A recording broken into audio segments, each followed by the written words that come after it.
You are listening to a True North Eager Beaver media podcast.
The True North Eager Beaver podcasts are proudly brought to you by our founding sponsors, the Miss V Mysteries from Corvid Moon Publishing, your source for science fiction, fantasy, and cozy mysteries featuring a broad diversity of characters.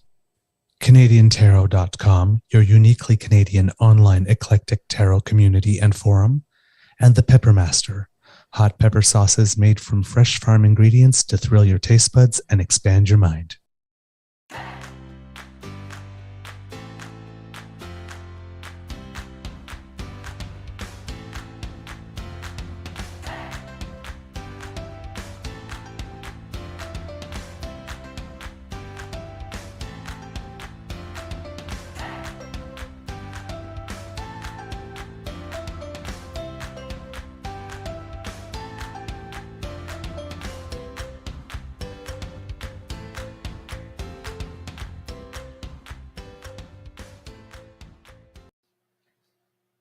Well, good morning and hello, kids, and welcome to Season 3 and episode number, I'm gonna guess 189 off the top of my head, of the Daily Beaver Morning Show here on the Crier Media Network.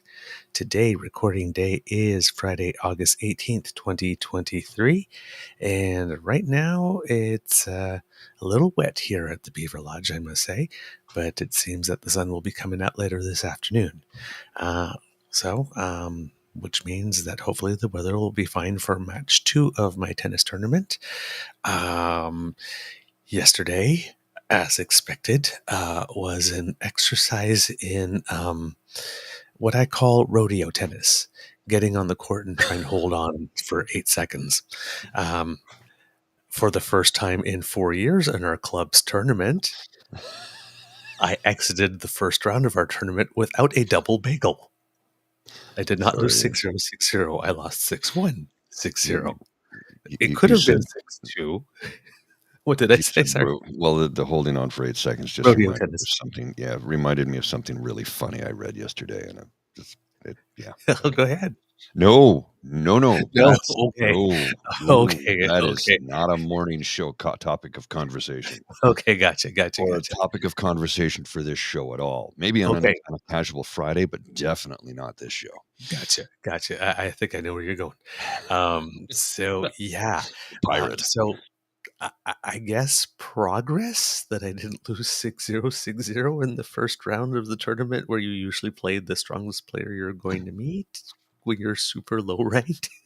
But seriously, I really had a chance to look at the full draw yesterday because it was up there. It literally is every male player in the club who's really good and me. Oh, okay. So anyway, yesterday started, the first 4 games were bad, terrible. All I did was literally just put my racket on it, not even swing, and it was like I was playing golf. The ball just went 4, like that. But I settled in, didn't get discouraged, because for the first 4 games I was essentially target practice, and settled in, and I was able to. I got better as the game went progressively instead of getting discouraged or whatnot, which is my exercise for basically this tournament is to try and start as aggressive as I can and try to maintain that through a whole match. And no matter what's happening, just keep trying harder. So that's going to be the lesson. So yesterday, well done. Cool. Yay me. I'm your host, the Eager Beaver, pronouns he, him, hey, Mr. Beaver, eh? And with me as always, as you can hear, is my dear friend, Mr. Grizzly. Of course, a big thank you goes to our podcast's founding sponsors, the Pepper Master, the Misfit Mysteries from Corbin Moon Publishing, and CanadianTarot.com. We have a Friday morning bite for you. Hopefully, we will have a guest because he is a very busy man and sometimes things come up. But hey, Kit Jen Casual Sex Friday. My the youth. pirate. The real Bill. Memories of my youth. President's choice. So we have oh man. TMI. Mr. Grizzly, how's your mental health today? Good morning. Well, good morning, Mr. Beaver. Mental health wise, I think I'm going to be okay today. I just want to give you a little update on the weather cam here. Here's the weather cam. Oh, it's somebody. Oh, I have to adjust it. The camera's been tilted a bit, but you can see it's a little overcast and drizzly here in the nation's capital. But that's Drizzly okay. for Drizzly for the grizzly. I'm feeling pretty good today. I have a super busy weekend coming up, as you well know. Yeah. Have to load up a bunch of gear and drop that off to my beloved's because she's hosting a brunch on Sunday that I'm going to DJ, and taking my nephew to the Red Blacks game tomorrow. But I'm meeting people at a tailgate at 4 p.m. to get my tickets, and then I'll meet my nephew at the game. His dad's going to drop him off. We're going to go to the game. Have a good time, and then Sunday morning I'm up early to get over and get set up to DJ the brunch, and then it's a busy weekend for me. I did want to. I'm just looking at the calendar right now. Hang on, where did it go? There it is. Next weekend is the 26th. Mm-hmm. I can't remember if there's anything I've got scheduled for that. I don't see anything in my calendar. Mm-hmm. Did you want to have a pubcast? Well, it does also happen to be Pride weekend in the nation's capital, so I guess I could kind of sort of force myself to go and be fabulous for a weekend. I mean, it's such hard work. Well, that works out. Well, Monday we have the flag raising ceremony at my office, and then Lovely.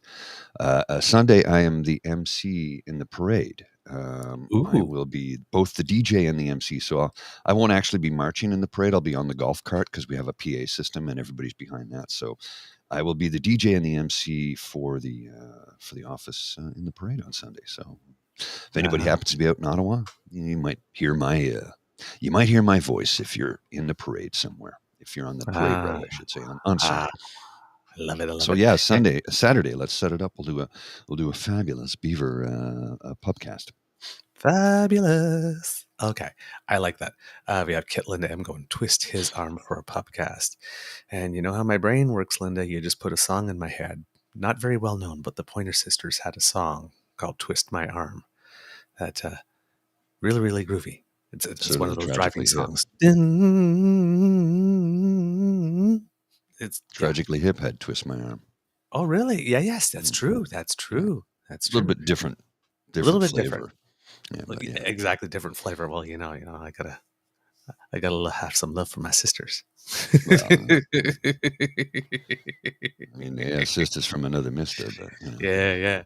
Oh man, no, that was the era. I think after their big album breakout that had a Neutron Dance and I'm So Excited and all that kind of stuff out, but still the really, really, really big hair and big hoop earrings and the stilettos and the short dresses and yes, exactly. Yes. Ugh, and you know who sort of followed up in that style? But they wore the black dresses was En Vogue. Yes. Never gonna get it. Never gonna get it. Never gonna get it. Oh, I love that. Especially the whoa, whoa, whoa, whoa. That goes back like 30 years, dude. Yeah. You know what? Jen said that some spicy beaver sauce. So you know what? I do happen to have some spicy beaver sauce here. I Oh, believe it's well. called Lord of Misrule. Oh, well. Yes.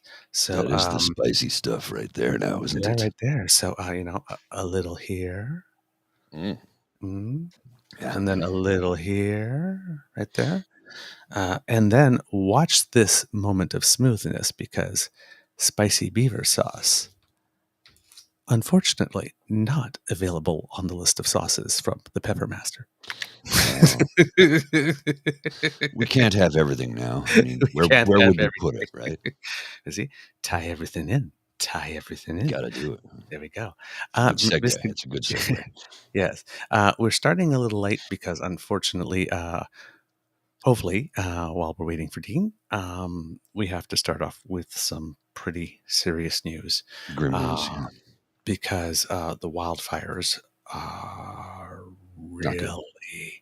really, really. Well, I was Um, trying to, like I said, we're trying to get a hold of Bridget's dear friend Roxanne, who lives in Yellowknife, lives and works in Yellowknife, and I've been texting her, but I've not heard back. So I'm hoping Bridget did speak to her the other day. She said she was okay and they were able to get okay, out that's good. okay, but she could very well be. I think she has other concerns on her mind than talking with us right now. You Like think? helping her friends, neighbors, the community that she's from and lives in, works in. She was also probably, volunteering her time to help out in any way she can, which means taking a text message from a couple of guys in Ottawa, Ontario, I should say, because you're in K Town, but Yeah. Oh, you could say you know, Ottawa. It's my yeah, hometown. Ottawa, yeah, it's really low on the list of priorities right now, and I get it. Oh yeah. You know, look, and I said, look, reply when you can. No urgency on our part. Believe me, Yes. it's a We terrible are. situation that's going on there.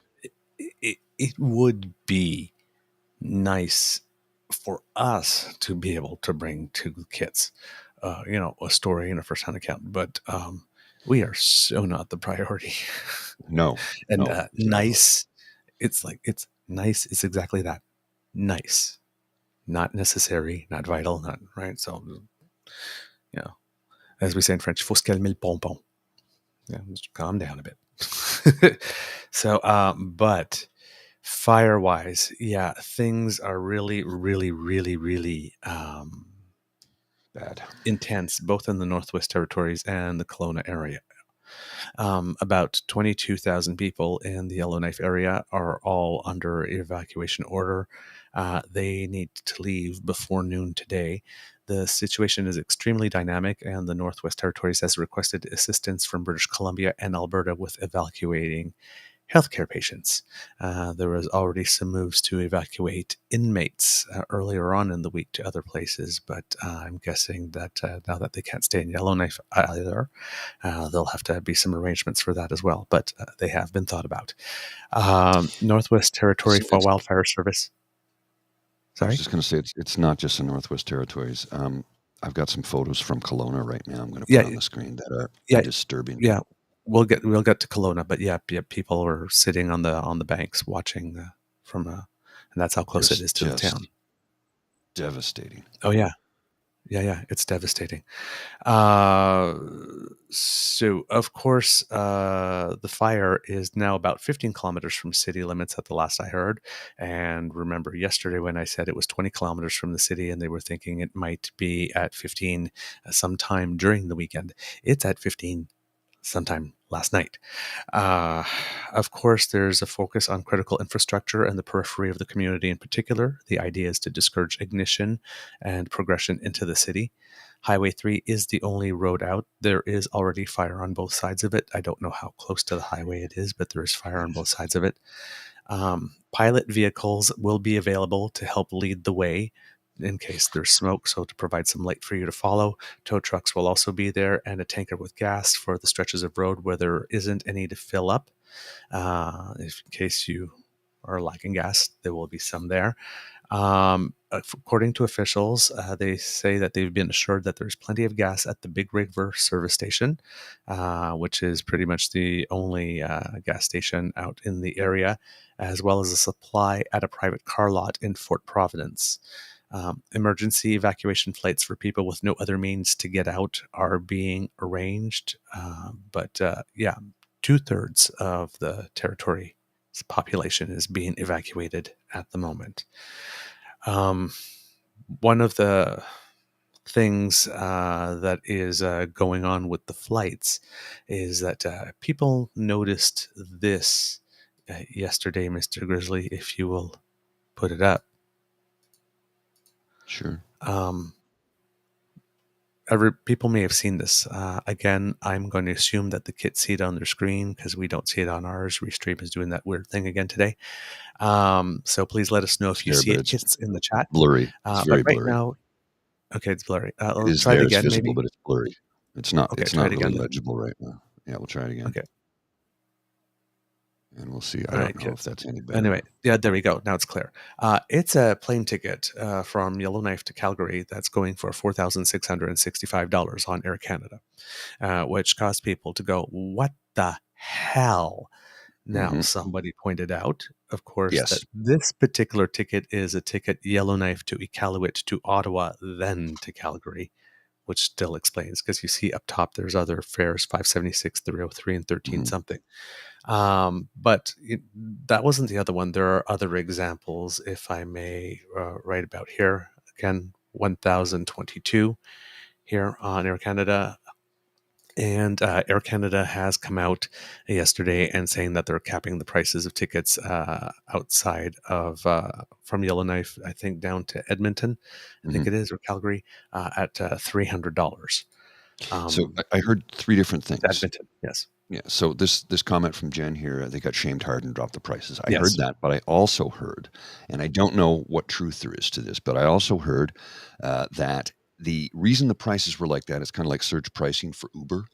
When the demand goes up, the prices go up automatically by the system. So they apparently went in and changed that. I'm like, we need to change that system. Yes. Yes, absolutely. Absolutely. Air Canada and WestJet are adding additional flights. Greater than 2,500 people showed up yesterday for evacuation flights. More than half were told to return home until today. 1,500 people in total were lifted out yesterday, and more than 20 airlift flights will be available today, weather permitting. If you happen to know anybody who's affected, please get this information to them if you can, because I've seen in the chats over the last few days that people are talking about people that they know and love that live in the area. Also, please let them know about the website cbc.ca/lite, L-I-T-E. It is a text-only, low bandwidth requiring website for people to get information that they need to keep up to date with news. Please let your loved ones, if you know anybody who's affected or impacted by this, know about that site, because news is very important, particularly since a lot of the communications up there have been wiped out because this fire is hot enough to burn metal. So, well, yeah, it's bad. Yeah. I've got video for you here from Kelowna. Apparently, the fire has jumped the lake, and the city is now up in flames. Yeah. Take a look at this.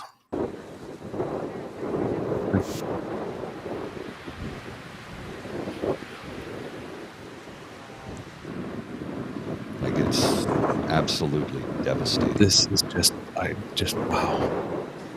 Yeah. Oh my God. It's bad. Dude, It's it bad. doesn't get much worse. It's bad. I have some stuff about Kelowna, but I know that Dean's also in the green room, so I don't know if Dean wants to join us for this part. Let's bring Dean on in. No? Hang on a sec. I got sound playing in my background here. Good morning. Yeah, bring me in. Bring me into the wildfire situation in Canada. It's not good. Holy moly. No. It's bad, eh? So I'm just going to finish with the wildfire. Please, I know. I that's why I joined. I was listening to your dulcet tones. You guys are making it. You're comforting me through this whole thing. So thank you. Appreciate it. You're welcome. The mayor of Yellowknife, Rebecca Outley, says, "We don't have a crystal ball that the highway is going to remain open forever, so encouraging folks to leave as soon as they can via the highway, and if not, then registering for a flight." The Expo Center in Edmonton is becoming the major hub of operations.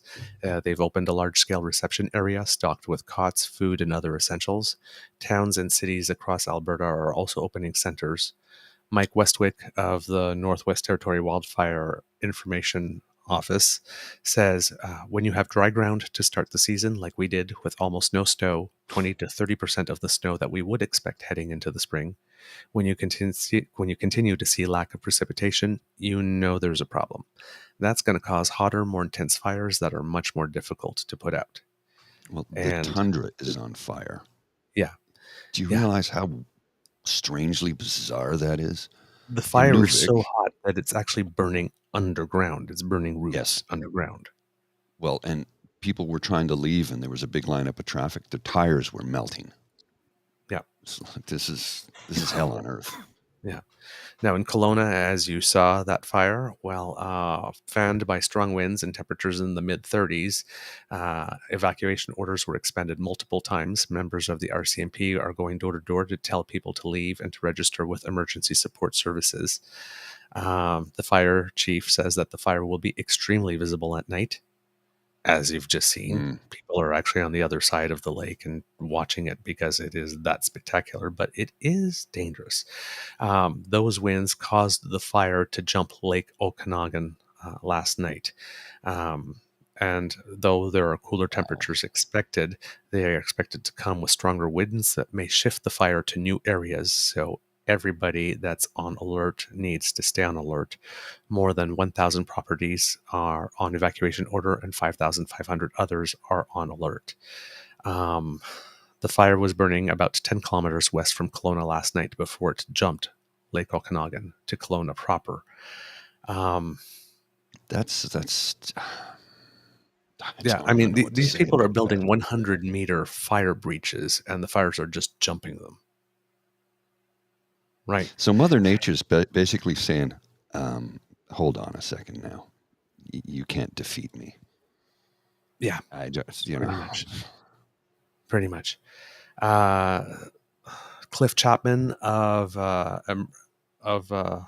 another fire service in British Columbia says that this weather event has the potential to be the most difficult, to create the most difficult 24 to 48 hours so far this summer, because it's going to create significant and sustained winds, likely in the 30 to 40 kilometer an hour range with gusts up to 50 to 70. And if anybody who's had a campfire knows what you do when you fan the flames a little bit, it's just going to get bigger. Yeah. So that's what's going on. Please, yes, exactly. Kittlin M fire can jump rivers with high winds. So please, if you have anybody that's affected and you have line of communication to them, please make sure that you get this information to them about where the resources are, where the hub centers are. That there will be gas along Highway 3 at the Big River Station, and there will be tankers if they're stuck. Just get out. Get out as quickly as possible. Everything else is just things. Get out. Yeah, and they're all replaceable. All right. Oh, and the people in Air Canada say that if you're in the Northwest Territories and you're taking emergency flights, do bring your pets with you. They will allow them on the plane. Oh, that's good. Okay. That's good. All right. Let's migrate to fraud, drug fraud, Fraud Fest, the Fraud Government. Oh, I'm sorry, Ford Government, the Ford Government, Doug Ford, and all of the horrible, terrible, no good, awful things he's done to the province and the citizens of this province. Can we start with a list of cuts? Just in the first year alone of his mandate? Cut OHIP plus, so families with sick children will have to seek private coverage first and pay deductibles and co-payments. That was in June of 2018. Cut planned mental health funding by more than $330 million. July of 2018. Canceled all new planned overdose prevention sites. Autumn of 2018. Cut funding to the College of Midwives of Ontario. December of 2018. The list goes on and on and on. And the one that particularly infuriates me is the cutting of funding to move forward with the first francophone French language dedicated university in Ontario. It's literally only been 150 freaking years? I know it's a small thing. I know. Well, it's nice to be said, hey, you guys exist. Well, I mean, let's not forget about how he. So his cuts to autism. So if you are Yep. a parent there's what 50,000 people, or there's Oh, yeah. 75,000 families he waiting for particularly autism care. dislikes children with autism for some reason. Yeah, he just cut that to the bone. Oh, what else? Oh, you know how he we're not even going to get to the Greenbelt stuff for a few minutes. How about how he basically eliminated overtime pay in the province of Ontario? Or interfered in a municipal election right in the middle of it to change Yeah. the number of I mean, districts. the You name level of corruption with Yeah. this man. The long-term care centers and COVID. The Iron Ring. The Iron Ring, by the way, it basically boils down. Bill 218 is what it was. It prevents any nursing home director or facility from facing any legal action resulting from the devastation in the long-term care homes, provided they followed public health guidelines in good faith, and made an honest effort. I wonder who gets to determine what's in good faith. Well, that's the thing. Yes. That iron ring is around the shareholders, Yeah. not the residents. Yeah. Bingo. So we have all this stuff going on, and then just last week, we had the Auditor General of Ontario for her final mic drop on her way out. Basically, without saying it outright, label the current Ford government probably the most financially, criminally corrupt government in Canadian history. And this by about 75 million nautical miles. Yeah. It's not even close. Yeah. Hello, Dean. Hello, gentlemen. Have you had some restful times while you've been away? You know what? I have, as a matter of fact. Oh, and good. Came Good. back to wildfires. I came back from overseas. Beautiful trip. Nice to be in Portugal for, 14 days. You come back, and Oh, Doug wow. Ford has been found out to be an absolute criminal. And not a smooth one. No, nothing on Michael Jackson. And you find out his government is full of absolute criminals, which everybody's been saying for the last, I don't know how long, 5, 10 Right. years, 6 years, 5 years, in plain sight. And I just thought, God bless Canada. I know. I just have this image of Doug Ford standing there with his pants around his ankles. Is what, I've been naked the whole time? Yeah, what do you say? What are you talking about? What do you mean? You found all that money that I stole from COVID? You found all that money? You found that I gave it to the developers? Is that, oh my God, wait a second. So the Auditor General report says we're totally corrupt. Don't worry about it. And then he gets up and he does a press conference. And this is what I love about, because you can't stand the man because he's an absolute fraud and colludes against taxpayers and hates the people of Ontario and can't stand anybody that's not conservative and loves to enrich his friends. He's been doing it for years, and he's an absolute cretin. All the things that you say about this man that are absolutely 100% true are true, by the way. Just wanted to point that out, that he's a criminal and he's collusive, and we're seeing it, and it's in a massive report that says, hey, you're a criminal. I just wanted to drive those points home. Criminal. Anyway, just aside from that, the brazenness, while we're all trying to stay alive during COVID, while we're trying to figure out what a convoy means, while we're getting shots and we're locked down and we're losing our businesses and we're losing our friends and we're losing our minds, the brazenness of the theft was just unbelievable, wasn't it? Like, hey, I'm going to take a bunch of land that's protected. I'm going to take a whole bunch of ecologically sensitive land. I'm going to give it to my friends, the De Gasperuses, so they can build big houses. And so that'll be awesome. To the tune of $8.3 billion. That's how much the fraud was. And his response in that first press conference was, don't worry about it. Yeah. Yeah. Forget about it. It's okay. You know what? I've already forgotten about it. You forget about it. And no one's saying a word still. Like, we're all like, there's some of us that are blowing the whistle. Some of us are talking about it. Some of us are really pissed. But generally speaking, everybody in the province of Ontario is like, whoa, dude, you just stole like a whole bunch of land and gave it to your friends, and they're enriching you. And we know how this works because we're not idiots. And he's like, yeah, don't worry about it. Yeah. I've never been a part of anything like this in my whole life, gentlemen. It's unbelievable. Don't you think? Isn't it just crazy? I couldn't write this script and sell it to anybody. I know. Jaw floor. Right? I just like when he was literally, it's like the buck stops here. Yeah. I take full responsibility. All the bucks. I won't resign. The minister won't resign. No. The chief of staff won't resign. Nobody will. And we must continue moving forward. Well, We know we did it. Do you know why they won't resign? And we're accepting the 14 recommendation. No, there were 15. 15. Yes, the 14 recommendations we're accepting. Like those, yeah. What's that 15 one? Oh yeah, the 15 one was review the shit job you did. Yeah, we're not going to. They won't. No, And that's like the constant middle finger from pop goes the finger. It's the constant middle finger. And you know what? Part of me, I don't know about you guys. We can rage about this. Part of me sort of respects it. Oh, no, I get what you're saying. Yeah. Do you know what I mean? Like game, it's disgusting. It's disgusting He's what that committed man to the has bit. been able to do to kids with autism, anybody that needs any kind of medical help, our healthcare system, privatizing it in front of our eyes, really developing two-tiered healthcare, being absolutely terrible to the people of this province who have children with autism. Like just leaving everybody out in the cold that needs any kind of marginal help. It's just unbelievable. And then, we talk about how many people in long-term care died during the COVID and what he didn't do for any of them, including giving them air conditioning because his friends and the conservative friends, former premier actually owns long-term care in this province. So let's just relax with that one. The lack of give a shit, human give a shit. Mm-hmm. Give a shit about our money, give a shit about our tax dollars, give a shit about us, give a shit about our parents in long-term care, giving a shit about where we live, how we live, where we are, while he sits there and says Ontario's open for business.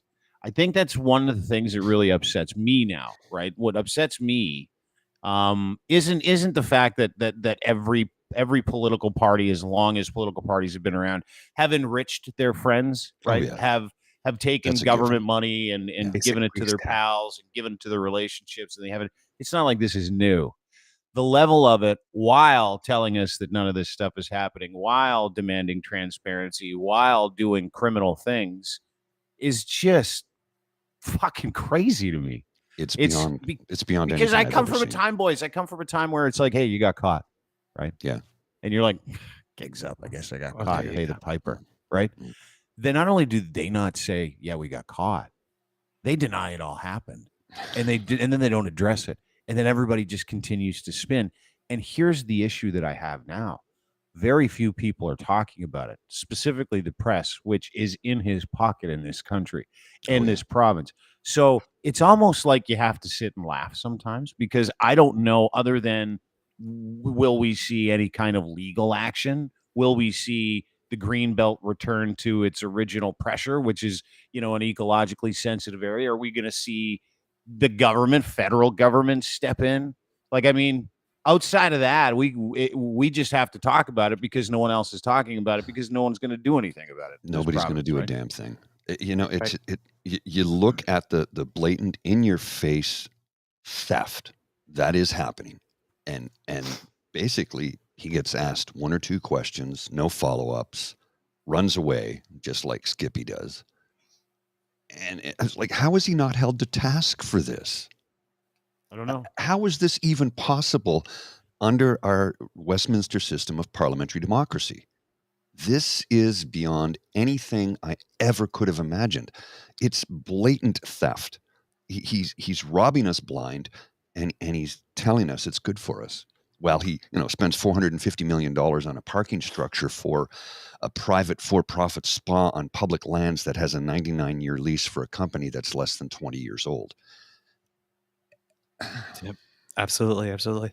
We have some of the kits that are saying it every time he says, God bless Ontario or whatnot, makes him puke a little bit in the back of his mouth. And I'm sitting there and it's like, yeah, of course we have to God bless Ontario. Yeah. Because if you believe in that God or whatever like this, you're going to need him after what he's leaving us with by the time he's gone. Christ. He's literally the Grinch coming in and taking everything, like even the star on top of the tree.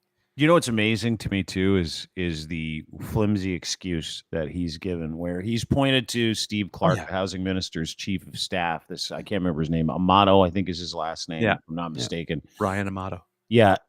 In his 30s, he's basically just a frat boy, just a frat boy who is like a friend of a friend who gets to be the chief of staff to Steve Clark. That's how these things work. And they point to him as like, it's that guy's fault. It's like it was him. It was him. Was Guy's him, like yeah. 32. And so he just quits. Like just the other day, just is like he quits, and then they wipe him off the face of the earth. No one knows where this guy is. And it's like it was just him. Don't worry about it. We'll make sure we get oversight better next time. Is that you mean you think like Steve Clark's buddy's kid was responsible for giving out $8.3 billion totally. in land to like very specifically very strategic construction mob families in this country? Really? Mhm. You think that 30-year-old dude who literally just walked out of a frat party knew how to package up parcels of land, environmentally protected land, specifically to very huge PC donors? That's amazing. That's awesome. Oh, it's an accident. And do we also, the point that I keep on making, do we really, really think that this issue, which clearly was so important to him that he mentioned it before even he was going to run, and then people heard it and then lost their minds and said, hey, I'm not going to do anything. And then he waited the entire end of his whole first term and then came back and snuck it in the second. So clearly this is important to him because he never did actually let it go, even though he told us it was all over. Yeah. He came back to it. Yes. And so this thing that's really, really important, he gives it to a 32-year-old, and neither he nor the minister ever look into it at any point in the process ever again, even though only 5 months was given for the entire process and only 3 weeks was given to assess the land packages. Hey, it happens. Yeah. Forget about it. Yeah, Dean, I think I'm getting a case of political hepatitis. My legs are getting yellow. You know My damn legs well are Poor getting guy. jaundiced. he's Boys, not it come up with happens. any of this on his own. No. None of this is his doing. He's not There's- smart enough. There's some trickle down happening. Yeah. Well, and here's the thing. We had David Wallace on the show, and say what you will about David Wallace because of his history. He's a political fixer, 25 years in the business. We had him on the show a while ago because 98% of the things that guy says that this government and these people have all come true. All of them. And so he's going to be on the show with us later on this afternoon, probably around 4:00. Oh, And we're going to get into not only Doug Ford, but we're going to get into how this works, right? Mm-hmm. How this works in political circles, how it works specifically with this government. And really, the thing that I go back to all the time when we ever talk again, I am like exhausted talking about fraud with this government. I'm exhausted talking about, the political capital that these people waste on us, where they treat us like shit and then they continue to get in, and we just sit there and go, where are these votes coming from? Like, why are we doing this to ourselves? Mm-hmm. And we never vote for people More, with please. values. Yeah, more, please. Can I have a penny, sir? Please, sir. But really, the fascinating part for me, and I would ask you guys the same thing at this point. It's like, do we not have a sense of fucking pride in this province? Right? Clearly, we don't. Like, do we not have shame? Do we not have shame where we go, we're just not okay with allowing this person to criminally rip us fucking off and treat us like shit and kill our fucking parents in long-term care? Do we not have any shame? And rub our noses in it while he's doing it as he smiles at us and slaps us on the back and offers us a free burger. Yeah, my friends. Just come to Ford Fest. I'll give you a hot dog. Yeah. Are we Our this going stupid? price literally is a couple of burgers. Yeah, and maybe a pint or a free Coke if you can ride to Ford Fest in whatever city. The criminality is one thing. The attitude, the fuck youism that I see after he gets caught is the one thing that makes me want to drive down. And here's the thing: is I know these people. I know of these people. These people are mutual friends of mine and a few other people. And I have absolutely disowned several of my friendships that are connected to this man because he's an absolute and total collusive prick who hates this province. And the only reason he's here is to give his family generational wealth. That's it. And you're right. He is too stupid to actually manage any of this stuff. It's guys like Corey Tenike and it's mobsters and it's construction assholes that he is owned by. He is not his own man. No, he is an absolute bumblefuck who is owned by special interest construction guys, the police unions. I mean, this guy is human garbage wrapped up in a big old suit. And we all know it. and we all sit there and go, and then we never hear anything in the news. It never gets covered on news story. No one talks about nothing investigative anymore. His heart's in because- the right place, and he means well. He's No. doing the best he can. He. You know what we're seeing in the United States. I would love your thoughts on this, Douglas, and yours too, Paul. But Douglas is smarter. He is. No, I'm not insulted. It's true. But truth, you know, truth is truth. the racketeering. He's smarter than me too. I'd say the same thing to me. Man.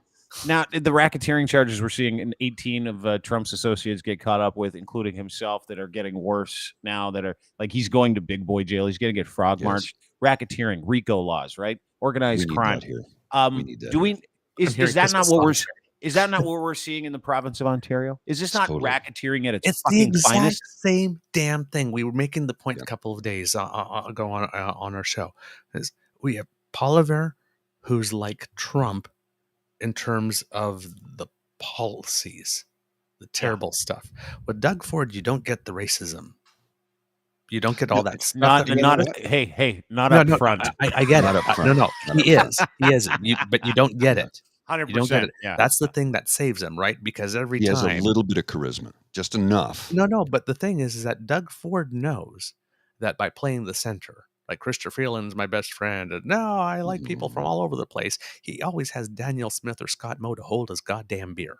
Yeah. Yeah. Now Blaine Higgs, Mhm. right? Yeah. So he's in that sweet spot because there are people that are completely freaking wackadoodle. He can appear normal and centrist within that movement. Comparatively speaking. Number Yeah, you one. look trusted, right? Yeah. Right. Like this. And the fact that he reverses a decision every now and then. Oh, Well, the sorry, bar- sorry, The like bar this. just keeps Okay, getting yeah. lowered and lowered I and lowered. won't reintroduce stop and frisk in the park during COVID. It's just, ooh. Thanks. Thanks, dude. Thanks, buddy. Yeah, Yeah, that's Yeah, great. Thank you Yeah. for doing like literally the minimum. But it is racketeering at its finest. But and then Everything from him, but here with Trump, he's the, like when he said he's a Republican, he literally is the Republican. He's the side of Trump that literally promised he would never play golf and had the whole government pay for so many golf trips and To then his decided, own hey, place, I'm by going to the way. buy a hotel right next to the right next to that big building.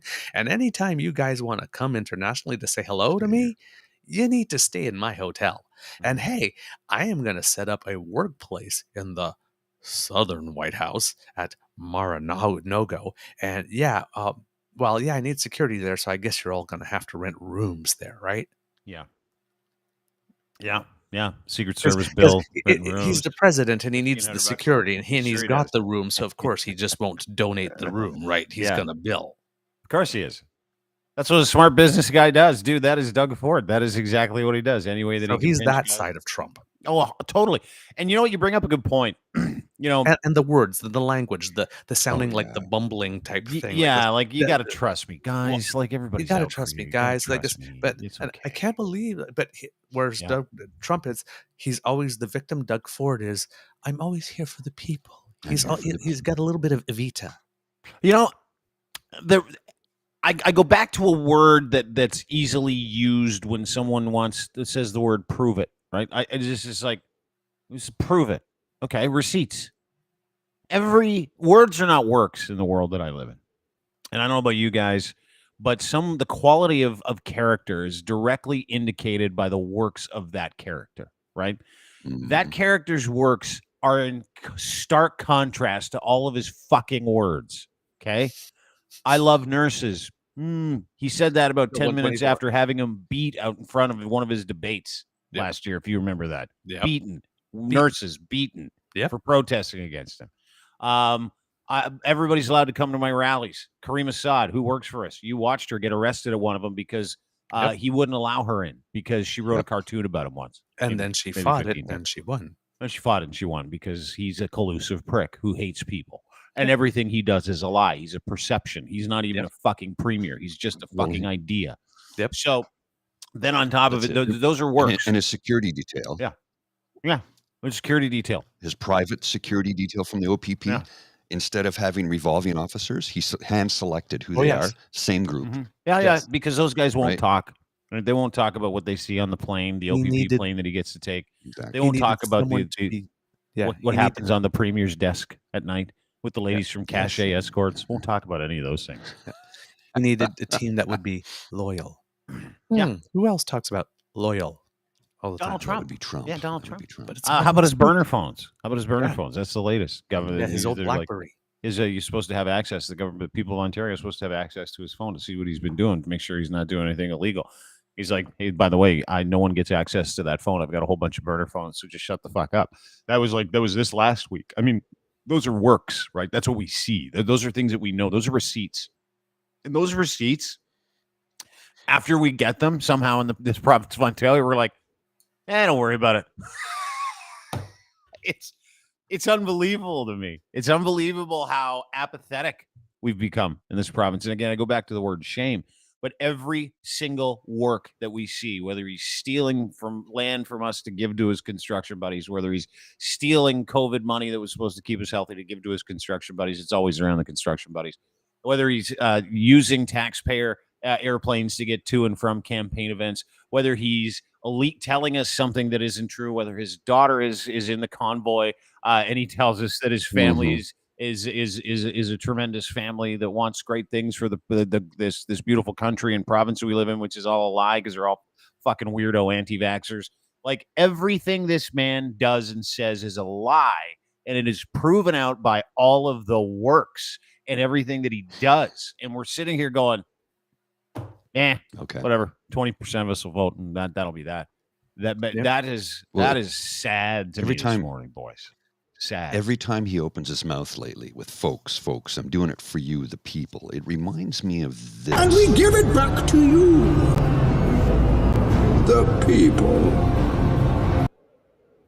That's literally. That's it. Except he does it with the sunshiny voice. Mm-hmm. And we give it back to you, the people.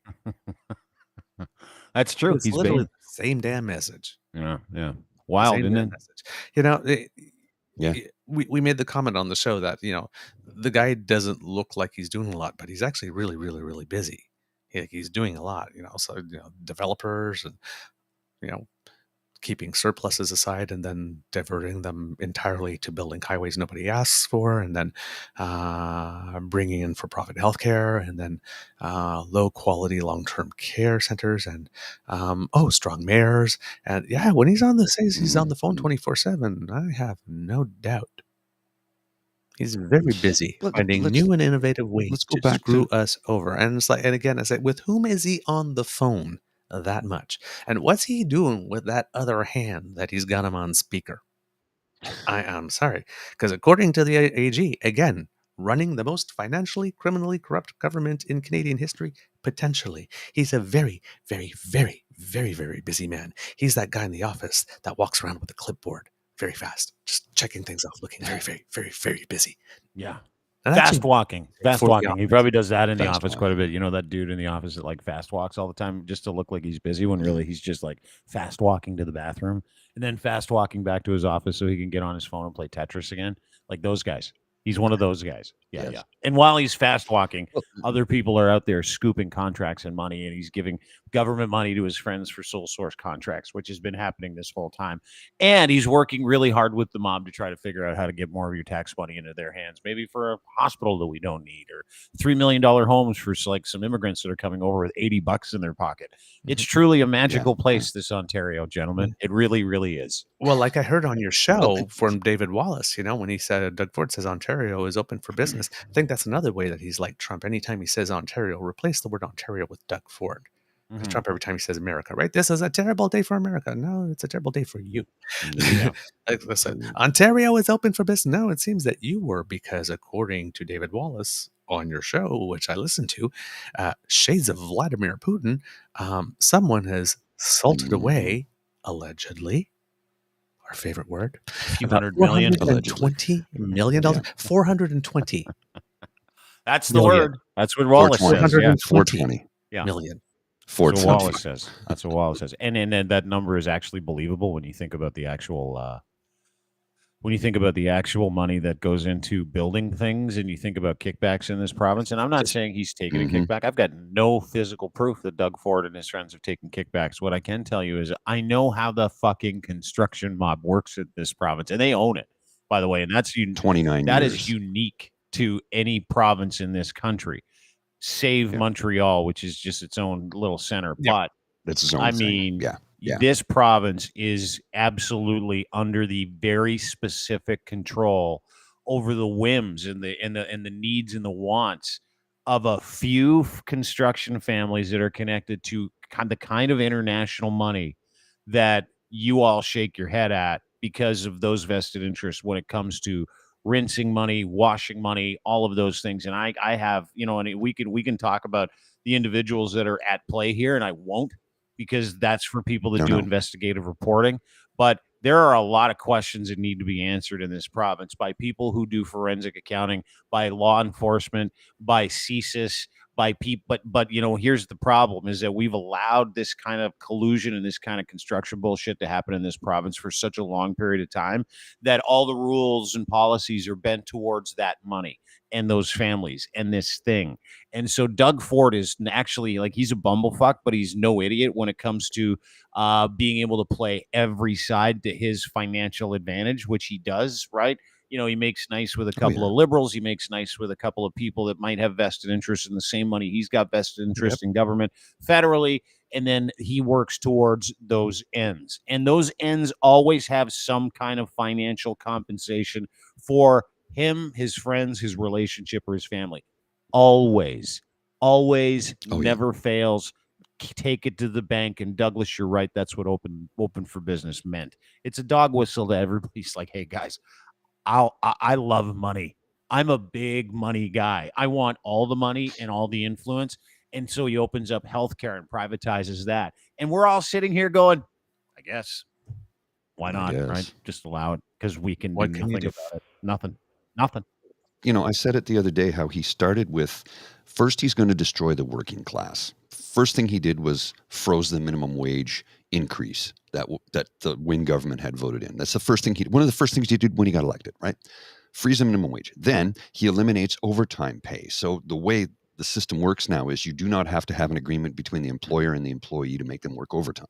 And then he averaged it out over the course of a month. So in a 4-week period, if the first week you work 50 hours, the second week you work 20 hours, the third week you work 60 hours, and the fourth week you work 20 hours, you're only averaging out to under 40 hours a week over the course of the month. You get no overtime pay. And there's no agreement in place for that. So there's two things right there. So freeze the minimum wage, eliminate overtime pay. Then what does he do? Well, if you're 17, you can now enter into an apprenticeship program to get a trade, which means you won't get paid for that work, which means you are now providing free labor to construction companies across the province of Ontario. And in doing so, because it's an apprenticeship program, well, we have to pay those companies because the Ontario government will make sure that we're going to pay the fees that are required for that apprenticeship program. It's free labor. He's destroying people left, right, and center. And then, okay, let's see, what else can we get started on with the grocery companies and how they basically own healthcare in this province now? And let's not forget about the telecom company out west that purchased a large private for-profit healthcare insurance program. He's trying to turn us into the United States of America. And he's got all the big mob bosses on his side and all the big money on his side to do it. And as you were saying a moment ago, Dean, about construction, trust me when I say this, as somebody who worked in that field for 29 years, who bid on big contracts, who submitted telecom contracts for big projects, pay to play. You want this contract? No problem. You give me a little kickback of this much money and we'll make sure you get it. And it happens on the daily. We pretend like it doesn't. Like, that's the funny part, is like nobody talks about it. But listen, I work in a couple of different industries, and it exists. We don't do it. I would never do it because I have to be able to fucking sleep at night. But man, kickbacks in this industry are nothing compared to the kickbacks in what is promised for friends and family, cars, trips, money, CDs, RRSP. Like, I mean, dude, it is fucking bananas how collusive, how corrupt the construction industry is. Corrupt. And it's not just in Ontario. I mean, the construction industry, generally speaking, cash is king, as you point out, pay to play. And that cash, specifically underneath the line, as you know, money that doesn't really exist out there in the ether, There are different ways to piece people off when it comes to a kickback. Might be cash under the table. It might be a sweet job for your daughter at a healthcare place, which she is absolutely not qualified for. Not saying that happened, but it totally happened. Stuff like that. That sounds rather specific. And again, in any free society, specifically in Canada, I would expect in the last 10 years that this would have been a major fucking story. All of these things would have been stories. But we live in a country where it's in a province where not only does this government collude with the construction industry, they do it with media as well. Yeah. Case in point, the Toronto Sun Post media. Oh my God. That is firmly in the hands of Doug Ford, firmly, to the point where his brothers, this is a great story, his brother's former press secretary, Adrian Batra, and best friends of the Ford family, Adrian Batra, is the editor-in-chief and highly unqualified editor-in-chief. She was a fucking reporter at the Toronto Sun, where they have legitimately filled out their roster with proxies, agents of the Conservative Party of this country and this province, to write bullshit story after bullshit story and to completely ignore the illegality that we see on a daily basis in the province of Ontario. And it's not just the Toronto Sun, it's every post media newspaper, and there are dozens and dozens of them. And you want to talk iron ring? The iron ring around information as it pertains to the illegality of that man and his government and the collusion in this province is stunning. Like the engagement we have seen on content when it comes to this, because nobody's writing about it in any real earnest way, has been through the roof, because people are like, oh yeah, well, finally getting some information here, and it's all apparently true, so give me more information. It's like they need it. It's like a sieve. People want that information. So we have a major media problem when it comes to the collusion in this province as well. Not just this province, but this country. We're the only honest people. That's all I'm saying, Douglas. Listen to us every day, all day. That's all you need. We'll tell you the truth. Now, this thing that you... Well, that's one of the things I say to people is we're not reporters. We're not journalists. We're not writers. We're just concerned citizens who were tired of getting fed piles of bullshit every day and had to say something about it. And guess what? We're at a time and place in history where we can do exactly what we're doing right here, right now, without having to spend $1 million to build a studio. Yep. We can enlighten as many people as possible by getting online and telling the truth. And sometimes we don't like what the truth is, but we're still going to tell you it. Well, we're still going to tell it to you. Well, see, that's the thing that we say. And I mean, we've made the point a lot over the last few weeks. It's like, whether you love watch us or you hate watching us, you might not like what we're going to say, but we respect you enough to not lie to you. We're not going to lie. No, and that's the part where it gets me, right? It's the, the smiling at us, the rubbing our noses in it, the lying to us. And the lies are not good. We don't have to work really hard to take them apart. And if your lie is not going to be good, it should at least be freaking entertaining. And it's not that either. No. So you're lying to us. You're insulting our intelligence. You're not even putting any time or effort in it to try to make it good or creative.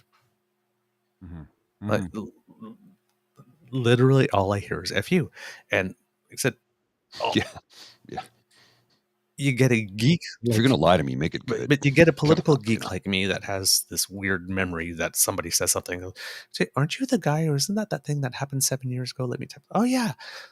This weird filing cabinet like this. And, Mr. Grizzly, who has a voice and, can definitely tap into the rage, and you who has contacts, in a network. Rage? No, but never. You know how to channel it. Like this, that's one of the earlier comments we got. I think it was from you actually, Dean. It says you like us because we're a little aggro. Yeah. I like it when Paul loses his shit. That's just a nice way to say it. I'm a big fan. When he's, I've seen him. That's how I got to know him. I mean, my intro to Paul was a Blue Jacket guy, obviously. So yeah, I'm a big fan. Like this. And we kind of connect on the stoicism thing. So yeah, but it takes a group of people just like this to say, listen, I don't know if we can change anything, but the reason I say democracy is something that you do, is because I know there are ways to change stuff, right? Mhm. When I came on your show and we were talking about the Conservatives, and I said, well, vote in the damn leadership race. And Lachlan was like, oh my God. Yeah. What a great Yeah, idea. you get a voice that way. You have Yeah. to realize. Yeah, you get a You voice have to that way. realize that it was fewer than 66,000 people in the province of Ontario who participated in the leadership that Yeah. made Doug Ford an option Mhm. for 16 million of us In a province to of vote almost for. 16 million. Yeah. Well, you know what it is, and that's the other thing. You bring up a good point, is that the people of Ontario are just like too snotty. You know, we're just by and large, there's lovely people here. Don't get me wrong. But the people the elites that control the way that this place works, you know, whether it's construction, whether it's, you know, retail. I mean, this is the center of the Canadian universe, right? It's like one of the biggest cities in the is. world. It's the New York of fucking Canada. It's bigger than Chicago almost. Like we're a big fucking city. And this city has very, very special interests that range from construction to tech to, I mean, it's on and on and on. Cars, electric EVs. I mean, you know, that's a big thing now, obviously, with Volkswagen coming to town and the subsidies there. I mean, you know, that doesn't get done without, you know, a nudge and a wink and the odd elbow. Don't worry about it. On the upstroke. Don't worry about it. We'll do. I mean, there's lots of different things. There's lots of different things we could point at. But I think generally speaking, and I'll say this as I make my exit from your show because you can't exit yet. Why not? Because I got 2 more questions for you. You got 2 more questions? Okay. Yeah. But I will say this after your 2 more questions, then I'll make my exit. Prior to the 2 more questions. Okay. Is that, and I go back to this all the time. Do you people not have any shame at this point? Like I said it earlier in the thing, as a voter, like, you know, dig deep a little bit. Dig deep and vote for values in the next election in this province of Ontario. Super simple, values and virtues, not colors, not ideologies, because this ideology just ripped you off to the tune of about $20 billion. He just stole a whole bunch of land. And counting. Yeah, he's basically turned the OPP into his personal security detail, who will never hold him accountable. He is destroyed and destroying for his friends and for his own pocketbook your healthcare, my healthcare. He and his government have killed thousands of our grandparents and our parents. They are absolutely solely responsible for the shit fest that we see in this country. They collude daily with different news outlets so that you don't get the information that you need, so they can continue to operate, proliferate, and steal from you. So it's really about you in this next coming election in the next year and a half. It's really going to be about you deciding that, hey, you know what? I would like all of us to be governed by the same rules. I would like fair. You know, I would like this to be fair to me and fair to my brothers and sisters in this province. And I would encourage you to vote for someone with values. I would never tell you who to vote for because I'm apolitical. Vote for someone with values. Vote for someone with virtues. Doug Ford has none of those things. Sorry, Douglas. What is your first question? I almost wanted to let you in on that, actually. Now that was just so damn good. Shit. Sorry. When I was talking about Doug Ford, like right now, there's an Ontario leadership race going on, right? Really? And Liberal Party. Oh yeah. That's right. Liberals. Yeah, the Right. libs. Yeah, the libs. So there are 4 candidates that I know of. Yeah. Right. But we are taught in Canada to vote in the general election. Yeah. We are never taught to vote in the party leadership races. That's where the action is. Remember, about 47,000 people, I think, are the number of people that voted for Doug Ford, and the other people voted for other people in the 60-something thousand. But fewer. There are 16 million of us. There were about 50,000 people that made Doug Ford an option. All it would take is 100,000 of us to register. 100,000 Ontarians registered to vote in a party leadership race. And we could have stopped that then. As soon as he registered, we said, oh, no, not that motherfucker. And 100,000 of us could have just bought memberships and voted in as a block against him and prevented this shit from happening. This is why they don't teach us the civics. Yeah. They don't teach the civics. So right now we have 4 candidates. If you're living in Ontario, we have 4 candidates. If you get Dave today, because I've been trying to get him here and we have not been able to get schedules. Wallace? Yeah, Wallace. The question I want to ask him, I was like, of the 4 that are there, who do we not vote for Yeah. as leader of Who the do we Liberal not Party? vote? If you want to stop this, he's been in the game.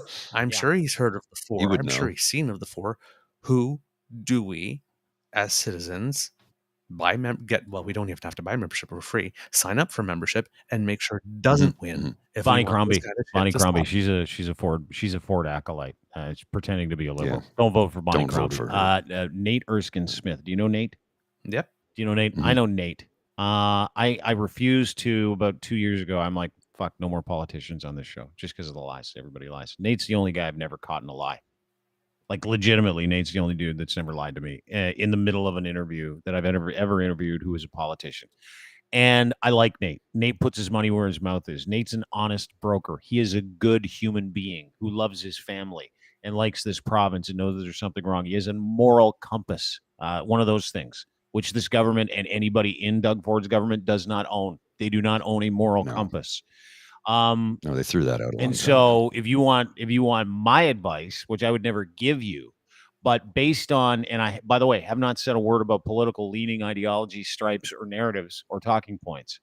Nate is a good man full of value and virtue that I have experienced real life. Like I've actually shook the man's hand. I've sat with him. I've talked to him. I've had him on the show a bunch of times before we canceled all politicians coming on the show. Send them my way. By the way, I will. I'm happy to. Nate is a good man, and that is what we need. We need good men and women. We need good human beings who look past their bias, who look past their government policies, who look past and look at the people that they actually represent and serve, people with values and virtues. And I go back to that all the time. But yeah, who you don't vote for? Bonnie Crombie. There's your super fucking easy answer. She's like a Doug Ford acolyte. She's like, I'm a liberal. She ain't. No, you're not. No, you're not. She's about as liberal as Dalton McGuinty was. Yeah. He wasn't liberal. No. He was barely progressive conservative. Yeah. He was liberal in name only. Literally. Looking That forward to progressive health tax. Ugh. Yeah. Biggest tax. Remember when we used to be able to go to the optometrist and not pay $120 to get our eyes tested? Yeah, that was pre-Dalton McGuinty. All right. The second question. Strictly business, this one. Talk to me. All right. We've gone crier. Yeah. You've not been doing your show daily for the last little while. No. Because it's been sporadic. Yeah. Charles Adler has joined us. Yes. And you spent some time in Las Vegas, and you're spending a lot of time in Portugal. Yeah. And you don't yet have a 10. No. I Well, understand that. I'm bronze. But I'm bronze now. But I digress on that. Yeah. But we need to talk. All right. I got you. What do you need? What's going on here with Crier? What's happening? Where's the future? I would have liked to have had this conversation off the air, but I'll do it on the air too. I'm happy to do it. We're just busy. The kids want to know. The kids want to know. Yeah. What's going on? No, happy. We're just busy. It is. I think because we do a multitude of things. Like I know I'm a podcast host. That's one of the things I do. I know I'm a media guy. Like I'm part of a media company, Crier Media. That's another thing I do. Part of another company called Clancy World Incorporated, Clancy World International, which is a digital collectible company that we've been working with over the past couple of months, which has been fascinating because it's come with some incredible opportunities to meet some incredible people who benefit from the technology at Clancy World, which is bulletproof, incredible technology where people can actually own moments from games that they've been at. They can watch games where they don't need to be there. They can work with partners, frictionless partners. It's a fan engagement tool. It's a membership tool, but it's all involved in technology and what used to be called NFTs, which are now called digital collectibles, because as we all know, NFTs are somewhat of a joke. And when you own an NFT company and you walk into a building and you're like, hey, by the way, it's a joke, but this is what you need to do with it. Everybody's like refreshed and they go, oh, thank you for telling us the truth finally, which is what we do. So we're really into fan engagement, and we're working with a fan engagement company at Clancy World to help different companies, different businesses and brands be able to engage better with their fans, have instant access to e-commerce, tickets, exclusive activations, stuff like that. So one of the clients is Benfica. Benfica, of course, is located in Lisbon, and I've had the dubious, unfortunate opportunity to spend about a month collectively there over the past couple of months. It's been tough, boys. It's been tough. But it's been this things you do beautiful, eye-opening experience where you go to a different country and you see how they do things, and you come back to Canada and you're like, man, we're all in each other's shit over here too. That's Yep. the other thing I got from it. It's like you travel to the United States, Vegas, same thing with Clancy World. We've been doing some work with some folks down in Vegas with it, which I can't talk about because we've all signed these beautiful agreements which say, hey, can't talk about it until we make the announcement.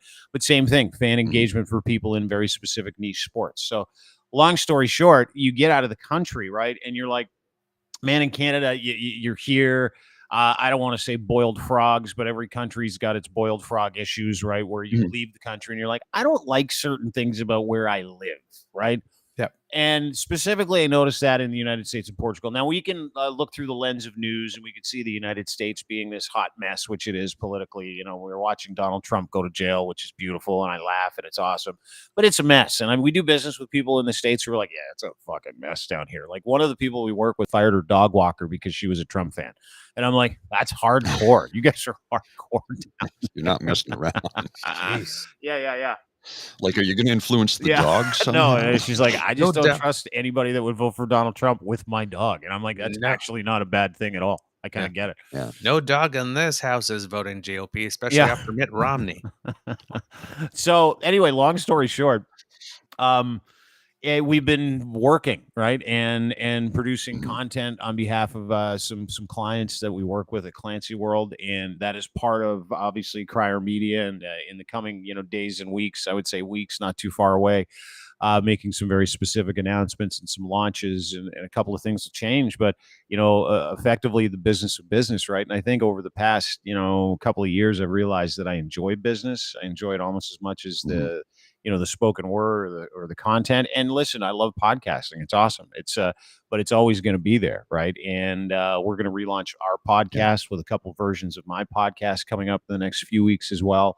With an increased focus, we brought on some other people to grow and expand the Crier brand, not just in Canada, but we're going to be launching and expanding into a couple of other countries in the next little while.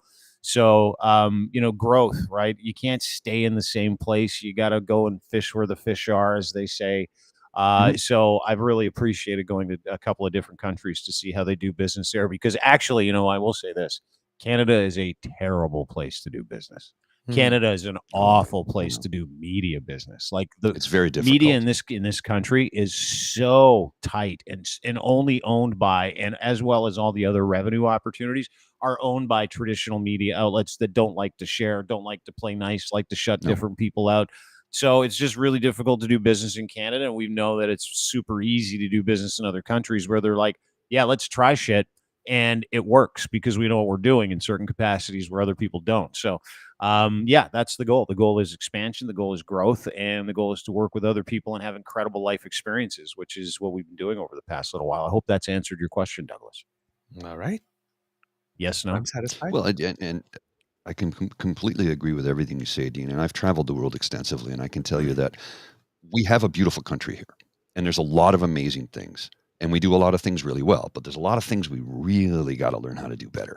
And we can go to other places around the world and take those examples and learn from them and make it better here. As you said, it's difficult to do business in this country. As somebody who owned a company for a long time, I know it's not easy. No. There are a lot of roadblocks set up because as a nation, we are risk averse. Whereas in the United States of America, you go down there and go, I got this great idea in $20. Here's $5 million. Make it happen. Whoa. Yeah.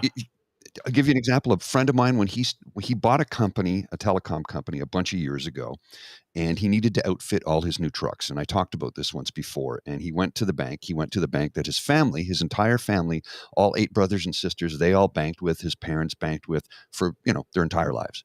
I need to borrow $100,000 so I can outfit buy all these trucks and outfit them. They go, do you have $100,000? Well, if I did, I wouldn't be here asking for it. Well, we can't help you.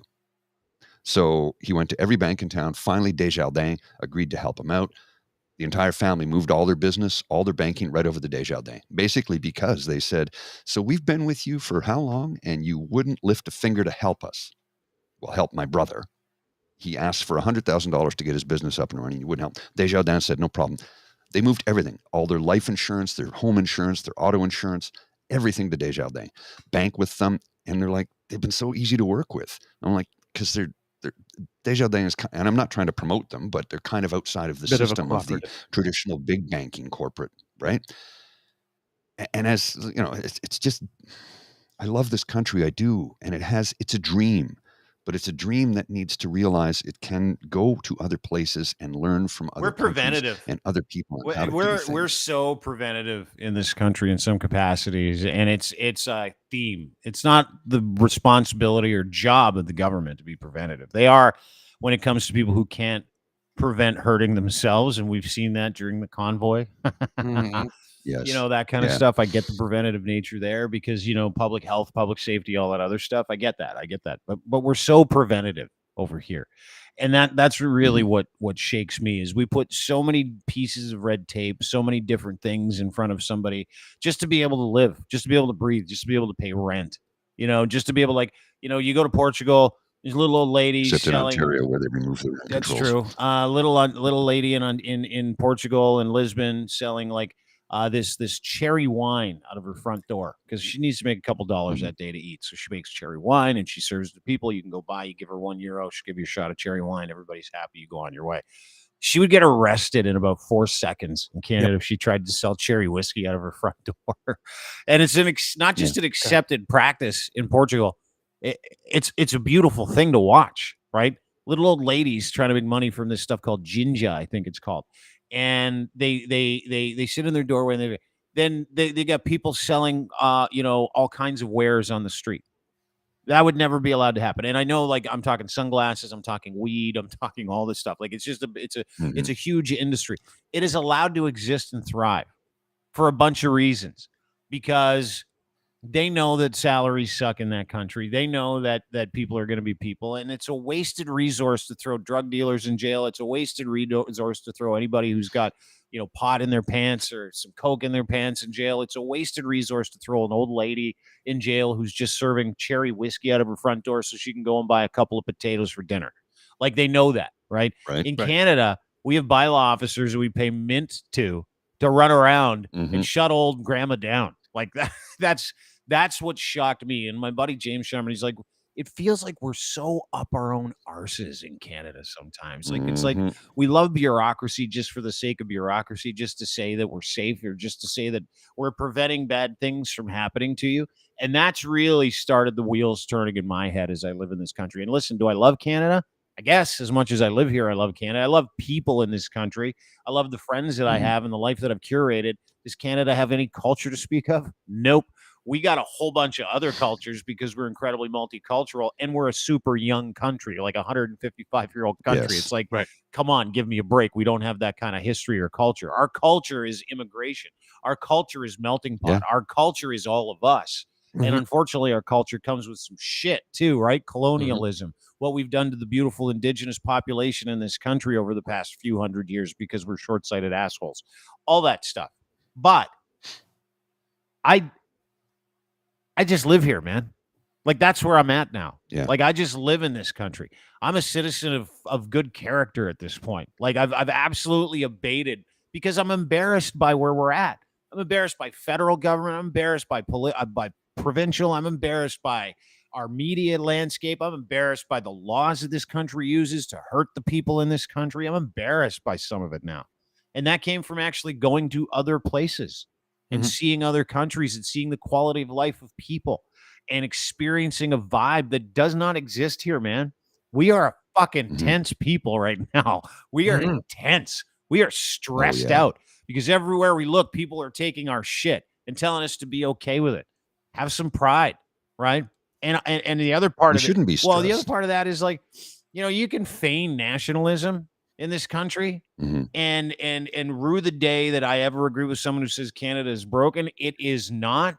The institutions in this country and the people who manage them are broken, and they're trying to break you and me. That's the problem that we have in this country. Right. We shouldn't be so stressed because within a 1.5 kilometer radius of my downtown Ottawa apartment, there are 16 cannabis stores. Why are we so stressed?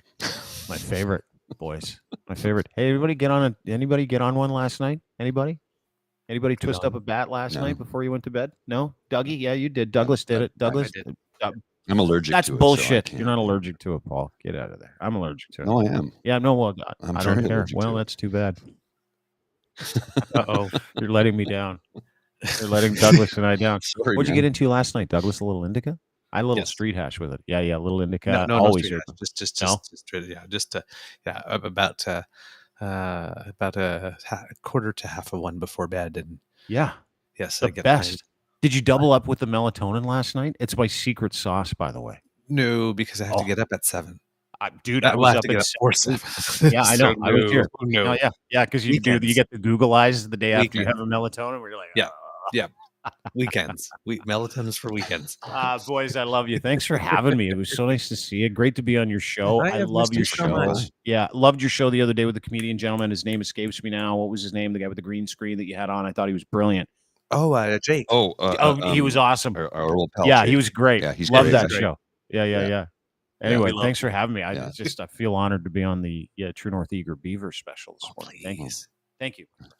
Thank you. Thanks. Please. Thanks for coming. out. We Namaste. appreciate it. Namaste, gentlemen. Yes. Namaste, my friend. Namaste in the house most of the day myself. Sweet dad joke. You need to be It's a dad raining. for those jokes. Yeah. Yeah, I love you I guys. guess. I'll talk to you soon. Have a great day. All right. Take care, brother. Bye-bye. Bye. Oh, there you go. Dean Blundell Kits. A little skewering of Doug Ford and a little update. What's going on at the network A as little well. update. Yeah. Yeah, because, I mean, let's be honest. Appreciate him coming Yeah. by. It was nice to have him on. Hopefully we can get him to drop in once in a blue moon. I really did want him on because he's got some insights into the Ford government that many of us don't have because of who he is, where he's lived, and his profession. So he can give us an insight that a lot can't. And I can add to the insights a little bit when it comes to the construction industry. I can tell you that they are actively destroying labor in this country. And being that this is the biggest, most populous province, not the biggest province, Quebec is actually larger, of course, geographically speaking, but population-wise, we're 15.6 million people, almost 16 million people. And according to Doug Ford, the million people that are moving to Canada next year are all coming to Toronto. They're all moving to Toronto, and they all have to live in the Greenbelt. I'm bald. Right. The stress made it all fall out. Made it all fall out. While Dean was talking to us, he had said something that made me realize that the Doug Ford coming back to it, the Greenbelt thing, is that old expression, never let a crisis go to waste. Mhm. So while all of us were just trying to stay alive and reintegrate into society and get back to our regularly scheduled lives as COVID was popping out, that's when he figured he would slip this one in. Oh, yeah. Hey, nobody's looking now. Nobody's looking. I got it. Now's It's my been chance. 2-3 years since we last talked about it and whatnot. So let's do this really quickly. Well, Look over here. Look over here, over there. Just look over there. Pay attention over there. Keep your eyes over there. Okay. And don't look here while I pull the wallet out of your back pocket and take all your money. But the thieving. But my wallet was just here a couple of minutes. No. You didn't. No, you left the house without it. That happens all the time. Oh, I'm such a silly. When you get home, I'm sure you'll find it. I'm such a silly dilly. You're so right. Vote for me and I'll set you free. God. Free from labor laws, free from gainful employment, free from able to keep a roof over your head, because if you live in a building that was built after, 96 or 98 or whatever it is, you have no rent control. We can rent evict you at any given time and there's nothing you can say or do about it. You don't get paid overtime anymore in this province. That we've eliminated that. The province of Ontario no longer oversees qualifications for people who work on construction sites. How convenient. And now he has a free labor force that, it's free for the employer, who will get paid from you and I via our taxes in this province. The apprentice gets nothing. The apprentice gets an education, which is mostly general labor, because they're 17 years old and nobody really wants a 17-year-old on a construction site because they spend most of the time babysitting them just to keep them alive. I have worked on construction sites with very young people, and some of them have been exceptionally good at their job. But other ones I've worked with who I had to keep saying, put your helmet back, put your hard hat back on. You need to wear your glasses. You have to pull your pants up. You can't wear your butt hanging out and you're with your underwear showing on a construction site. You're going to trip and fall and someone will get hurt. When you climb up that ladder, which is 30 feet in the air, you have to tie off. And you're only supposed to be on that ladder to get to the working platform. You can't do what you're trying to do. So it's babysitting all the time. Babysitting to keep them alive, which takes away from getting the actual work done. So I guarantee you, the vast number of these 17-year-old apprentices that will be joining the labor force who won't get paid but will be, trained, well, the employer gets the money. They will be mostly doing very general labor stuff. Move this from here to here. Carry this pile of bricks over here. They're not going to be doing a whole lot of actual learning because they don't have the time to train them. They're going to do what they can to keep them alive. Go get us coffee. Here's some money. I mean, this, and it's free. It's free. Very few of them will actually get a trade out of this, will actually get trained. And look, here's another thing that people don't seem to realize. We do not have enough skilled tradespeople in the country right now, period. We just don't. That's why construction projects fall behind. That's why construction projects fall apart. I know electricians, master electricians, who literally have worked enough in the last few years that they could retire at 45 and live a very comfortable life because of the money they've earned, because they've worked so much. When they're on a job site and they're trying to train somebody, they do not have the time because there's not enough tradespeople to begin with to run a project. So when you get all these apprentices in, you're just making them haul stuff from here to there and clean up and do the dirty work because you don't have time to train them. What used to take, I will say, 5 years, and I could be wrong about the numbers, to become a certified Red Seal electrician now takes 8 to 10 years. Wow. Because the amount of work that is there and the amount of work that needs to be done by the actual qualified personnel, the actual qualified tradespeople, they're working all the time. They don't have time to actually train you anymore. And why is that? Well, they just cut the budget so that their profit margin increases. So get it done quicker. Yeah. What happens to get it done quicker? Well, it's usually not done. Trust me, I have been on construction sites where I've seen stuff built and went, I would not set foot in that building, and I will tell people, don't go there. Yeah.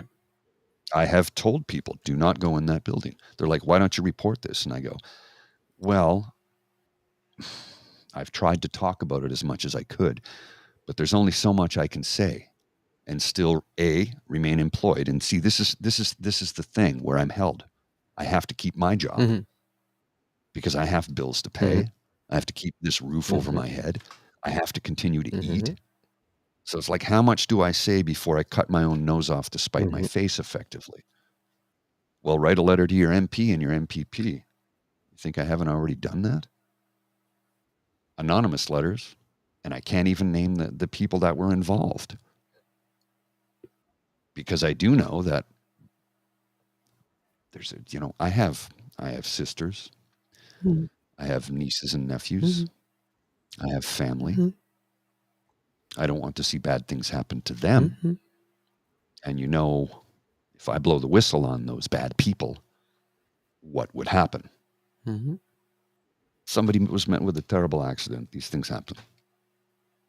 That's all I'm saying, right? So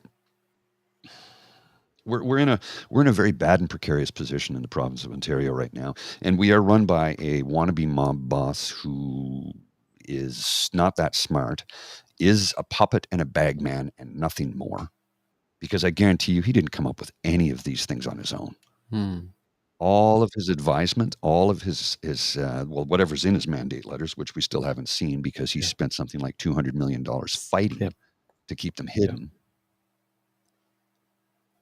All of that has been designed by somebody else with profit motivation in mind and nothing. Congratulations, Premier. Here's your agenda.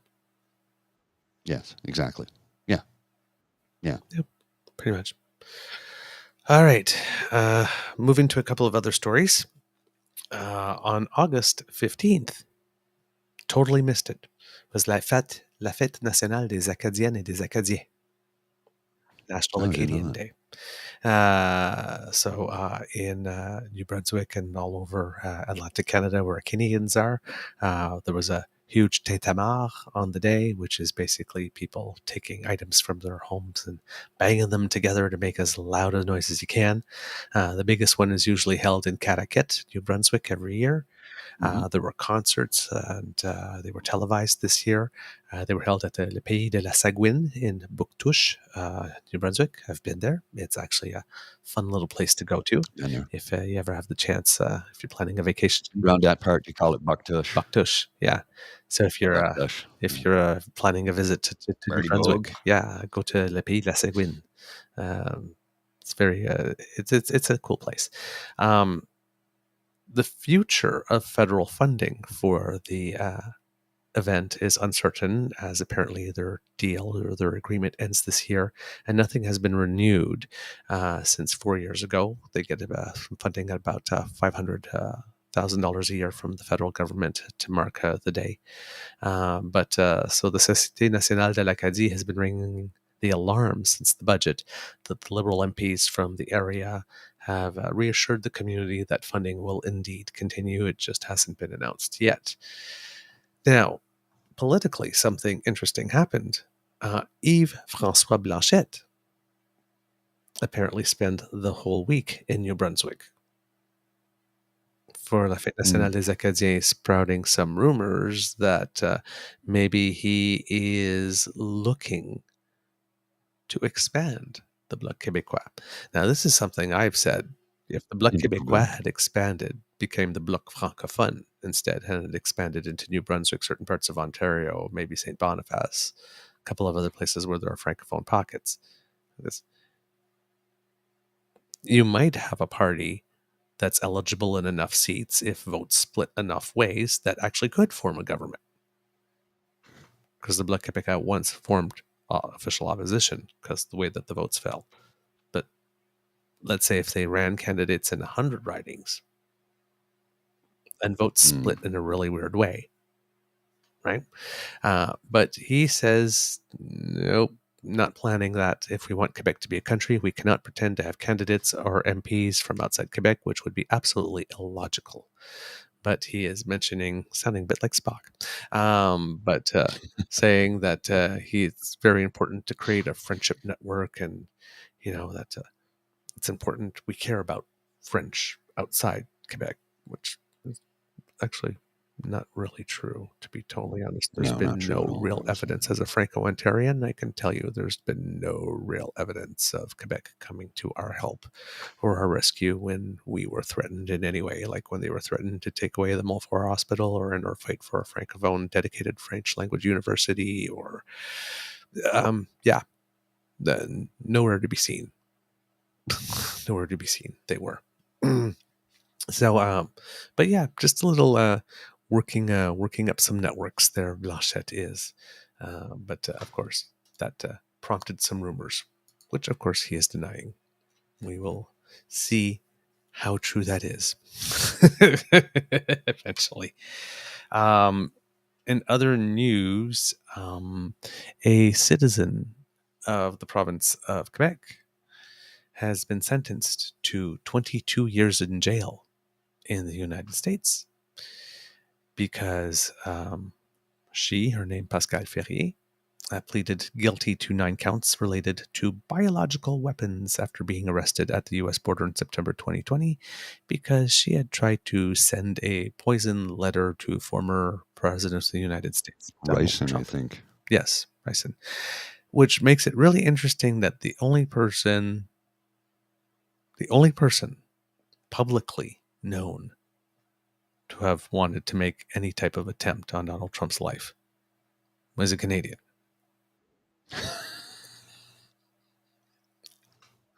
I will just... A Quebecois Canadian. Now, of course, we don't condone this, but it's an interesting observation. It's like things I didn't see coming. Yeah. Like, Well, wait, you guys are not what? going to do. I was like, I have no idea how this went down, but like I'm sitting there like this is she's like watching TV and says, "Tabarnak, esti. S'il y a personne qui va faire de quoi, moi je vais faire quelque chose. Tabarnak." If nobody's going to do anything, I'm going to do something about this guy. It's just, but that's not the way. That is not the way, kiddies. That is not the way. We do not condone murder. At Kitland, we don't condone, but we understand.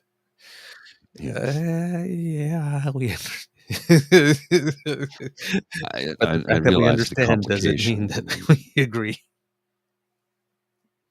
I realize the complication, but Yeah, I have mixed. I must admit, I have mixed emotions. But it is you're always not wrong. the only one with mixed emotion. Remember that Rolling Stones song? Yep. Steel Wheels, 1989. Yep. Indeed. I saw that tour. I was at the Exhibition Stadium in Toronto for that. Oh, really? Yeah. And the opening act was Living Color. Oh, and they rocked the house. Nice. They rocked the house. Nice. Yeah, it was a good time.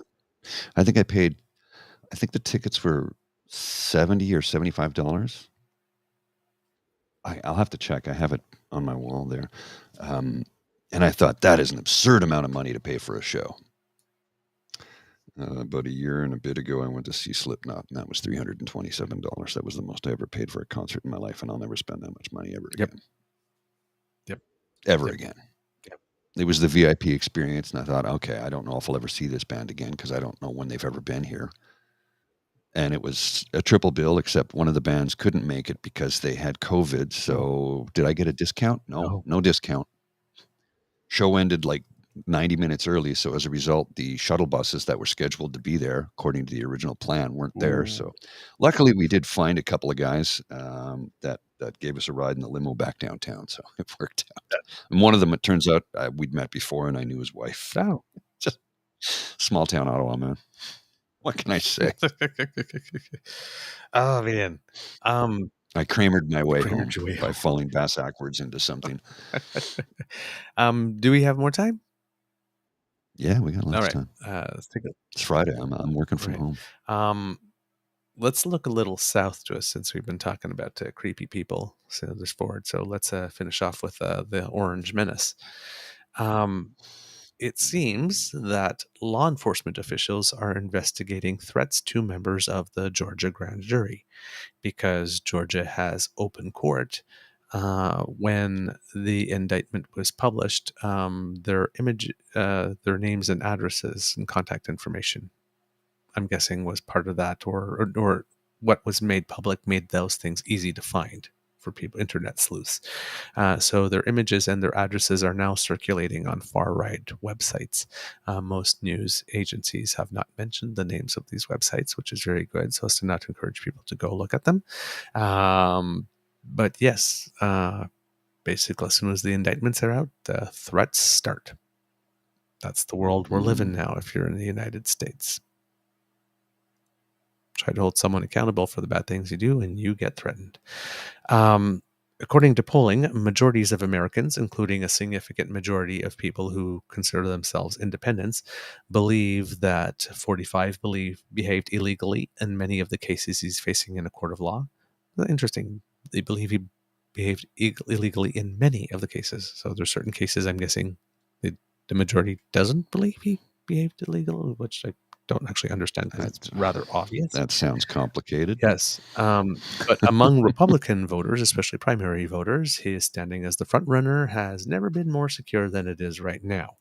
And all general election polling showed Trump and Biden in a dead heat within a margin of error. Of course, national polling doesn't really matter. It's state by state. But it's still amazing that in a world where a president is facing 4 different indictments, that's not seeming to move the needle popularity-wise. Non-Trump Republicans are revealing that they are concerned that he might be a guarantee loss in a general election, but there's still no conservative movement within the party, any way, shape, or form that is visible to make it such that they would want to take him out, other than, of course, Chris Christie and Asa Hutchinson. But I mean, he's not really rating.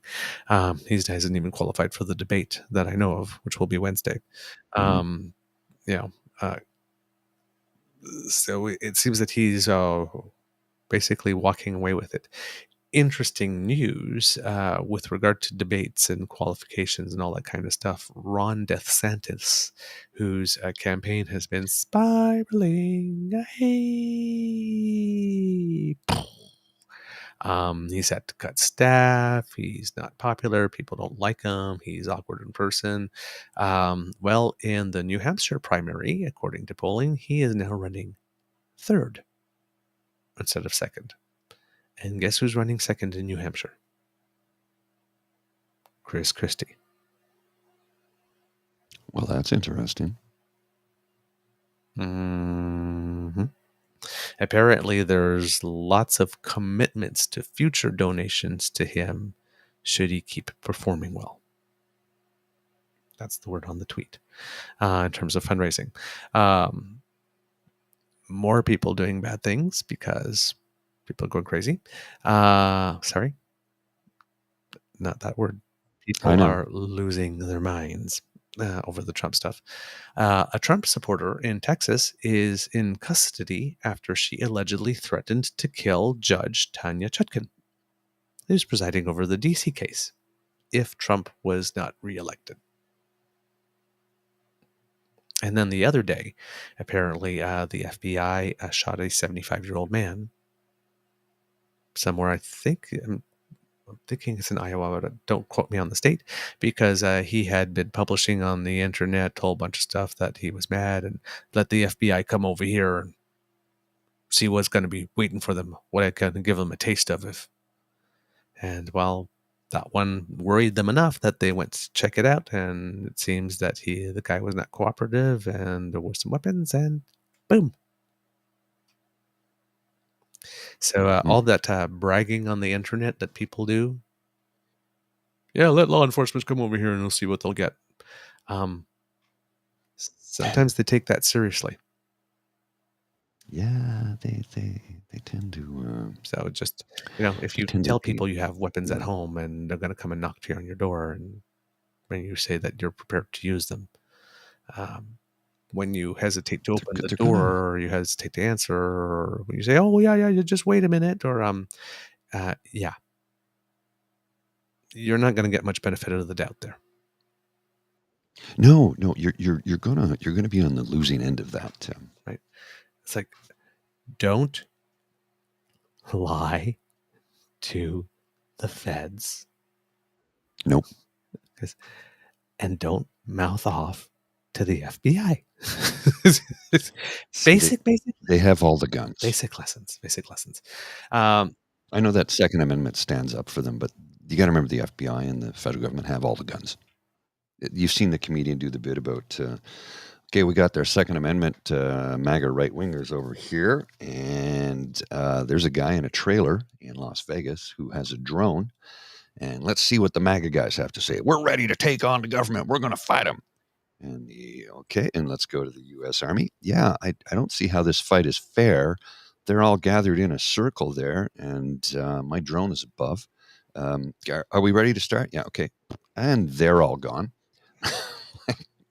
The Second Amendment was, the design behind it was when muskets were the rifle of the day. Mm-hmm. And that's muskets and cannons. That was it. Yeah. What's an AR-15 going to do against a Black Hawk helicopter?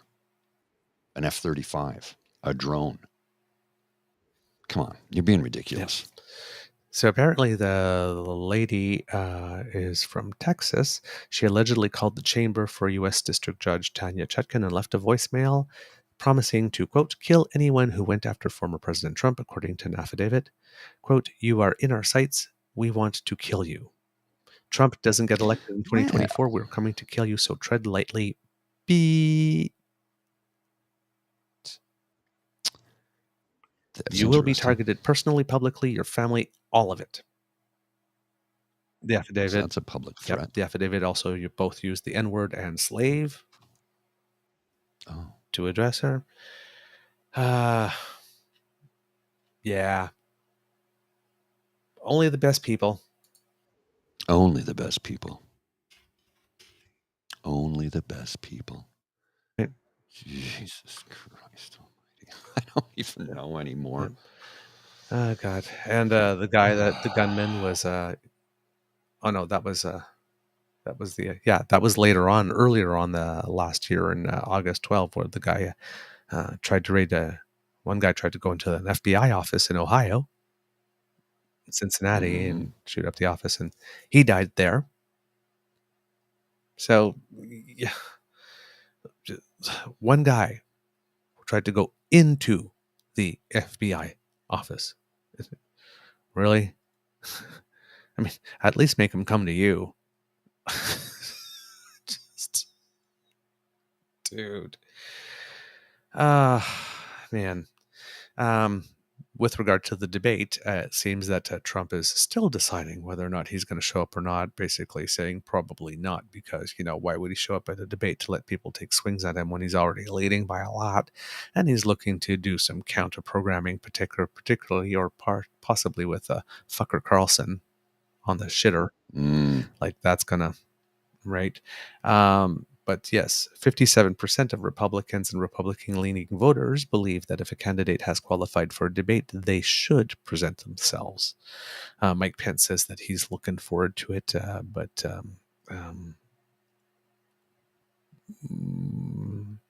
he is out of all the candidates that are at least registering to qualify for the debate in last place in the polls. Well, isn't that convenient? Yeah, really, really last place. It seems that the FBI, when we talked about them getting control of, not getting control, but getting access to Trump's Twitter feed, looking through the DMs and the draft messages and, location information. Was it him that was tweeting that at that time or somebody else? Well, it seems that in the Georgia indictment, 12 of the 161 different overt acts that were committed in support or furtherance of the conspiracy are actually tweets sent from his account. Interesting. Not surprised. Not surprised. Hey, masterminds, if you're going to crime, make sure that you document everything. Videotape yourselves doing it all. Every time you finished a So step, you can brag about send a it. group email to everyone. Say, hey, guys, I did it. Just let everybody know. Everybody, please, just go ahead. Now, Trump vows that this coming Monday, that he will release a report that will totally exonerate me. I heard that. Yeah. Super exoneration. You've had 3 years, Felicia. Just his lawyers are urging him not to do it, as it would probably complete his defense. But he promises, quote, a large, complex, detailed, but irrefutable report on the presidential election fraud which took place in Georgia. Which I should have tabled when I was actually going to court 2 years ago, but I never did. So, but it's ready now, and trust me, it's gonna be big. Now. And this time, it's totally gonna exonerate me. Unlike the 55 court cases in which I fell flat on my face. Yeah, but this time I have the proof. This all time real. he's got the proof. Yes. Wait till you see this. Oof, I'm telling you, proof that I've got is, well, a proof is a proof because it's been proven. maybe Trump should get Tracy to be his lawyer. Is that like the Whiffin' Poof song? So the governor of Georgia, Kemp, is on record again saying the 2020 election in Georgia was not stolen. For nearly 3 years now, anybody with evidence of fraud has failed to come forward with it under oath and prove anything in a court of law. Boom. That's a Republican governor. Mm-hmm. By the way, Donald, in Georgia, in the Deep South, in a Southern strategy state, saying Yeah. you got no case. Yeah. And Brian Kemp is not a particularly nice man himself. Just saying. Not really. God. I know. Pence and DeSantis are now being a little more bolder and vocally agreeing that Trump did indeed lose the election 3 years Yeah, ago. because they realize we're going to prison now. So screw it. Let's just come clean. Man. You have to understand that in Georgia, the Georgia election vote was thoroughly examined, re-examined. They even held a hand count of 5 million ballots cast. The 5 Department of million. Justice, under Bill Barr, appointed by Trump, investigated it. The Georgia Bureau of Investigations, the state FBI in Georgia, investigated it. There's nothing. But Monday he's going to have a report Yeah. that's going to prove it all. Pull my other Because- leg and it plays Jingle Bells. Because again, right, if you had that, you wouldn't have released it before you spent so much of your campaign donations and legal funds that you had to ask one of the super PACs to return some of the money. And now that you've got all these co-defendants who legal bills you'd promised that you'd pay, and now you're not. So you got like Rudy Giuliani going on TV making a case that, yeah, you really should be paying my legal bills. You only paid the $340,000 to Trust Point to, make sure that that documentation I was supposed to get in the Ruby Freeman and Shea Moss case was actually being, was actually going to be able to be paid for discovery, so I can pay my bill there. But you promised me I was going to get $20,000 a day. At least that's what I was saying the entire time I was president. And well, that never materialized. And now I'm selling my house. He actually put his house up for sale. Interesting. And then Jenna Ellis, one of those lawyers, the one that Jake mentioned that he's particularly happy is on that thing. Mhm. Yeah, he's not paying for hers either, and she's like crowdfunding, and it's like, well, Jenna Ellis, you're no Donald Trump. Not sure your crowdfunding efforts are going to be successful enough to earn you the amount of money that you are really going to need. So you might be possibly one of those, when Bonnie Willis says, oh, no, I'm going to try all 19 of them at the same time, you bet that she's not going into that courthouse with 19 people, because a lot of them people are going to flip way before then. Oh, yeah. And the earlier you flip, the better deal you get. And you're already not getting the best deal you could possibly get because you, whistled past all the off-ramps to sing before. So you'll still get a better deal than what you would have gotten, but not as good a deal as you could have gotten. And you have 18 people in the race against you, and you need to be first if you want the best deal that's remaining. I was reading something just yesterday about how a lot of the defendants are going to go bankrupt trying to defend themselves. Yeah. So they're going to look at, wait a minute, I could lose everything, my house, my savings, and suddenly I owe tons of money. Yeah, he did it. I was there. I held his hand the whole time. They're going to turn on him. They're going to turn up. There's no loyalty there. There's none. Exactly. But what better way, Donald Trump, to get all those people that you've been trying to keep in line all those years to remain in line than by refusing to pay their legal fees? Mm-hmm. Of course, even if you wanted to, you can't because you're broke.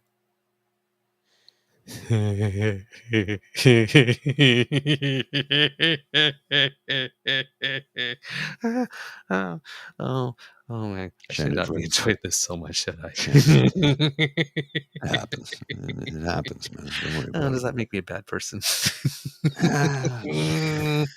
Scales are gray, man. Scales are gray. Yeah. Oh man. Mr. Grizzly. Oh God, it's so much fun. You said that you say here that in our little private chat here that you have a video from Lisa. Yeah, I like videos from Lisa. Seems to have disappeared. Give me a sec till I find it again. I don't know what happened. All right, I will keep yammering then while you do that. So yeah, it's not looking really, really good in the States for this guy. And when you have your lawyers saying, your next media Got PR it. move that you're planning to do to try this in the media, perhaps don't do that, because that will make things more complicated for you. You're getting to the end. So whip up a fresh batch of popcorn, because it seems that he's probably going to be surrendering before the debate on Wednesday. People are suspecting he'll do that so he can get maximum coverage to pull away from the debate and make a big scene and big spectacle. So Wednesday during the day or Tuesday? Yeah, probably. But it's open court, so it will all be televised. So there you go. All right, Mr. Grizzly, give us some Lisa. So this is a lovely video from Lisa. Just before I show that, I've got one graphic to show you, and then it leads into what Lisa's going to talk about to a certain degree, because they are related. This is a tweet from the Member of Parliament from Kelowna. Canadians cannot afford Trudeau's carbon tax. It's time to act the tax and bring home lower prices. Yeah, her. The MP from Kelowna should look out her window as her community burns. This is her most recent tweet. I can't even with this party. And that's literally the truth. Kelowna's on fire, and she's tweeting about a carbon tax. Let's just listen to what Lisa has to say about Skippy and his press conference. This is about 5 minutes and 37 seconds, and you're going to love it. Oh, I definitely going to love it. You are going to love it. Have you ever been at work and somebody comes up and makes a statement, a question even, maybe something you view as an accusation? I'll give you an example. Hey, Lisa, people are going around saying that you actually agree with Danielle Smith's policies. I don't see why. I've never done anything to suggest that I like any of Danielle Smith's policies. Okay, thanks for clearing that up. Scene. Now, because I'm confident that my actions don't match the accusation, the response is simple. Not so much for Pierre Poilievre. A number of your own comments and actions have been characterized as dog whistling to By the who? far right. By who? By a number of By different. who? But I think it's been By characterized who? by that way. But By are who? you trying to Sorry, court? Are you trying to I court need to the far clarify. right? Sorry, vote? I just need to clarify. By who? By a number of different experts and a number of Who are the different people experts? who work Who are the work in experts? this. Okay, well, I think All it's right. been established that Right. this is a concern. it's Are not- you trying to court the far right vote? Who are these experts? You say that there are experts who are saying this. Who are they? Everybody that knows what a dog whistle is and doesn't believe anything that you're selling. The majority of Canadians. But that was Pierre Poilievre giving his best owl impression. Who? Now, that wasn't even the question that the reporter was asking. It was a statement. And if Pierre didn't agree with that statement, all he needed to do was to clarify that nothing that he's ever said is a dog whistle. He's never embedded messaging to get to his base. He hasn't used terms like take what is rightfully yours, using Anglo-Saxon language, etc., etc. Now, at this stage of the game, politicians can anticipate the question depending on who's asking it. I guarantee you if that had been Rebel talking about dog whistles, he would have chuckled and said, how ridiculous and absurd. Because it wasn't Rebel, he went on the attack to catch the reporter off guard, to dominate the conversation, to deflect from the question. It's a narcissistic technique. Yep. So we're seeing an attempt here to distract. Oh, 100% Pierre. We're seeing an attempt here to distract and protect Justin Trudeau from his extremely unpopular carbon tax. I should have known. He just loves Justin in his mouth. Are you trying to court the Sorry, far right vote? I'm sorry. Your question seems to be based on a false premise. You can't even tell me who these experts are. It sounds like it's just a CBC smear job. And that is how you deflect a question. You gaslight, you speak over people, you bring in other topics, and you use the same dog whistles. It's a common sense campaign. I don't know why we're campaigning. I don't believe an election has been called. But you're saying that anybody that doesn't follow what it is that you're putting forward does not have common sense. Maybe we have a little bit more common sense than just listening to your dog whistles. Because axing the tax doesn't explain how you're going to make things better. Telling people you're going to create affordable housing doesn't tell us how. And just continuously blaming things on Justin and saying that his political career is in shambles when he's not the one that needed a makeover. Doesn't tell us anything, Pierre. So you're not going to Next answer that question. question? She doesn't work for CBC, but I do. I'm Carrie Campbell. Brilliant. This is the reporter that tried to ask Pierre the question. She does not work for CBC. Now, do you want to see how one of Pierre's supporters reacted to that? I know you do. Mark Slapinski. Now, it doesn't matter that he's blocked me because people posted this all over Twitter. Pierre Poilievre is a man who knows how to keep women in their place. Women reporters should stick to fashion and recipes so they look good and make tasty meals for their husbands. That's Pierre Poilievre's base. When we talk about white nationalist or Christo-fascist ideologies, it has to do with putting everybody down that aren't men and white. I mean, I'll give it to Slapinski. That wasn't even a dog whistle. He just put that narcissism right out there. Nothing scares fragile men more than people that don't bow down to their fragility. As was evidenced, because despite Pierre having just insulted CBC, when Carrie came to speak up, Pierre let him ask the question. And even though Mark's interpretation isn't what Pierre said, it's what his base cheers on. Because if Pierre had clean hands and never used a dog whistle, he actually could have shot down the reporter's question. But he was scared. As he should be. Because we all know Pierre. Oh, and I just want to show this part too. Look at Trudeau's tax right there, 185.8. Gas prices have skyrocketed across Atlantic Canada since Trudeau's tax took effect at the beginning of last month. And now the devastating consequences are hitting grocery stores. Why don't you talk about the gross profits of the oil companies, Pierre? Or the gross profits of the grocery stores? Because they're still making profits despite any tax put in place.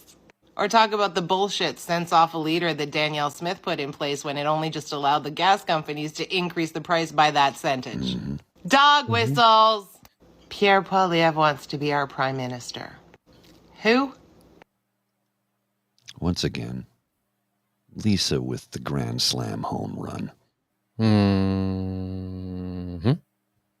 Like, nails it, puts a button on it, puts a bow on it, just gives you everything you need right there in one fell swoop. I understand that wildfires are an excuse for the Conservatives, or so they believe, to give everyone a piece of red steak and tell them to put it on the grill. But as a PR guy, who in their effing right mind tells people during wildfires, during evacuations, to have a gas station press conference?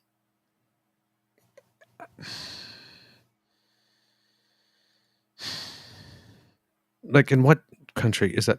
That's like, a child washes up on the shore face down, as we've seen before, and you decide to make an announcement at, a swimming pool factory. Just that day. Or I just... Yeah. Or a polytechnique happens and the next day you go and announce a gun liberalization law or something. You just gigantic blows up and you announce that you're cutting worker regulations even more or something. Who goes there? Who advises that? And how do they still freaking have a job? I don't know. I don't know. Like, it's mind-blowing to me. Everything is burning. The one thing we seem to have somewhat agreed to do as a nation is at least put a price on carbon. Well, of course, how many responses have you heard from certain members of a certain political party in the House of Commons? Says, well, the carbon tax didn't do anything to stop the hurricanes or floods or wildfires. Oh, Jesus H. Christ.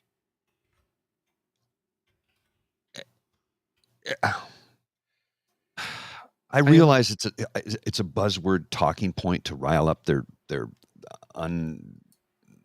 their ignorant base. And I say ignorant because they're uninformed. They're uninformed base. I get that. But come on, they're playing you for fools. They think you're stupid and they're treating you as such. It's the exasperation, my daily exasperation. Usually followed by my daily pint. That's a joke. I'm just kidding. My daily exasperation followed by my daily pint. It's a joke. Usually a few pints. Who's kidding who? Glass of wine. Coffee. But no, you're true. We have, like I said, I just don't. I don't get this thing that the solution right now is to axe a carbon tax, to axe the one thing that we are doing that is known to work. That's known to work, and remove it, and still have nothing with which to replace it. The technology that they've been promising for 17 years, it's not here and ready to deploy and start reducing GHG emissions right now.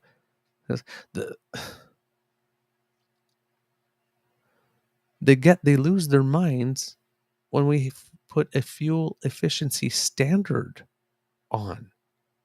What are they seriously going to do to help? Not a damn thing. So everything's burning. Let's stop the thing that we're doing now. Let's promote greater use of carbons when we see what it is that it's doing. And let's just wait for somebody somewhere to invent something sometime that we are maybe going to get off our butts and deploy after we spend like 10 years fighting about whether or not it's actually effective. If we get there, we get there. Like this is... We've already started. We've already started down this path. It's been here for like 5-6 years. People are used to it. We know at what rate it's going to increase. There's predictability for the industry. Why can't we just leave good enough alone? No, let's unbuild the thing. We put it in place. You guys promised it was unconstitutional. You took it to court. We spent all those millions on it. The Supreme Court ruled that it was indeed constitutional, that it wasn't a tax. Now we have it. And yes, you still want to take it. I just don't. They're trying to use it as a cudgel. That's what it is. But the thing is, it's working against them, and they're too stupid or ignorant to realize it or care. They're sacrificing the next generation of voters. They don't give a shit. They want to win the nanosecond. Remember, that's it. That's all. Nothing more. If we win today, we win. I'm taking the ball and going home. I won. I'm taking the ball and going home. But the game's not over. We're still playing. No. I'm taking the ball and going home. This is what we're dealing with.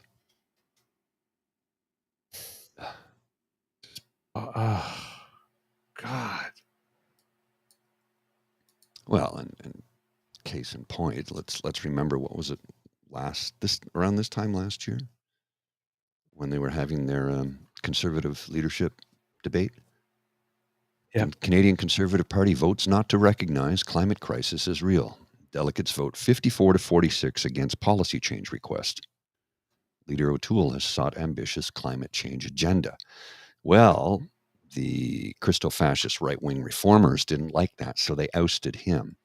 And let's go back to Theo. Canada, the future. A couple of kids in spacesuits. That says the end came pretty quickly after that guy was elected, and it's a picture of Skippy waving, saying, "Stop the carbon tax." Yeah.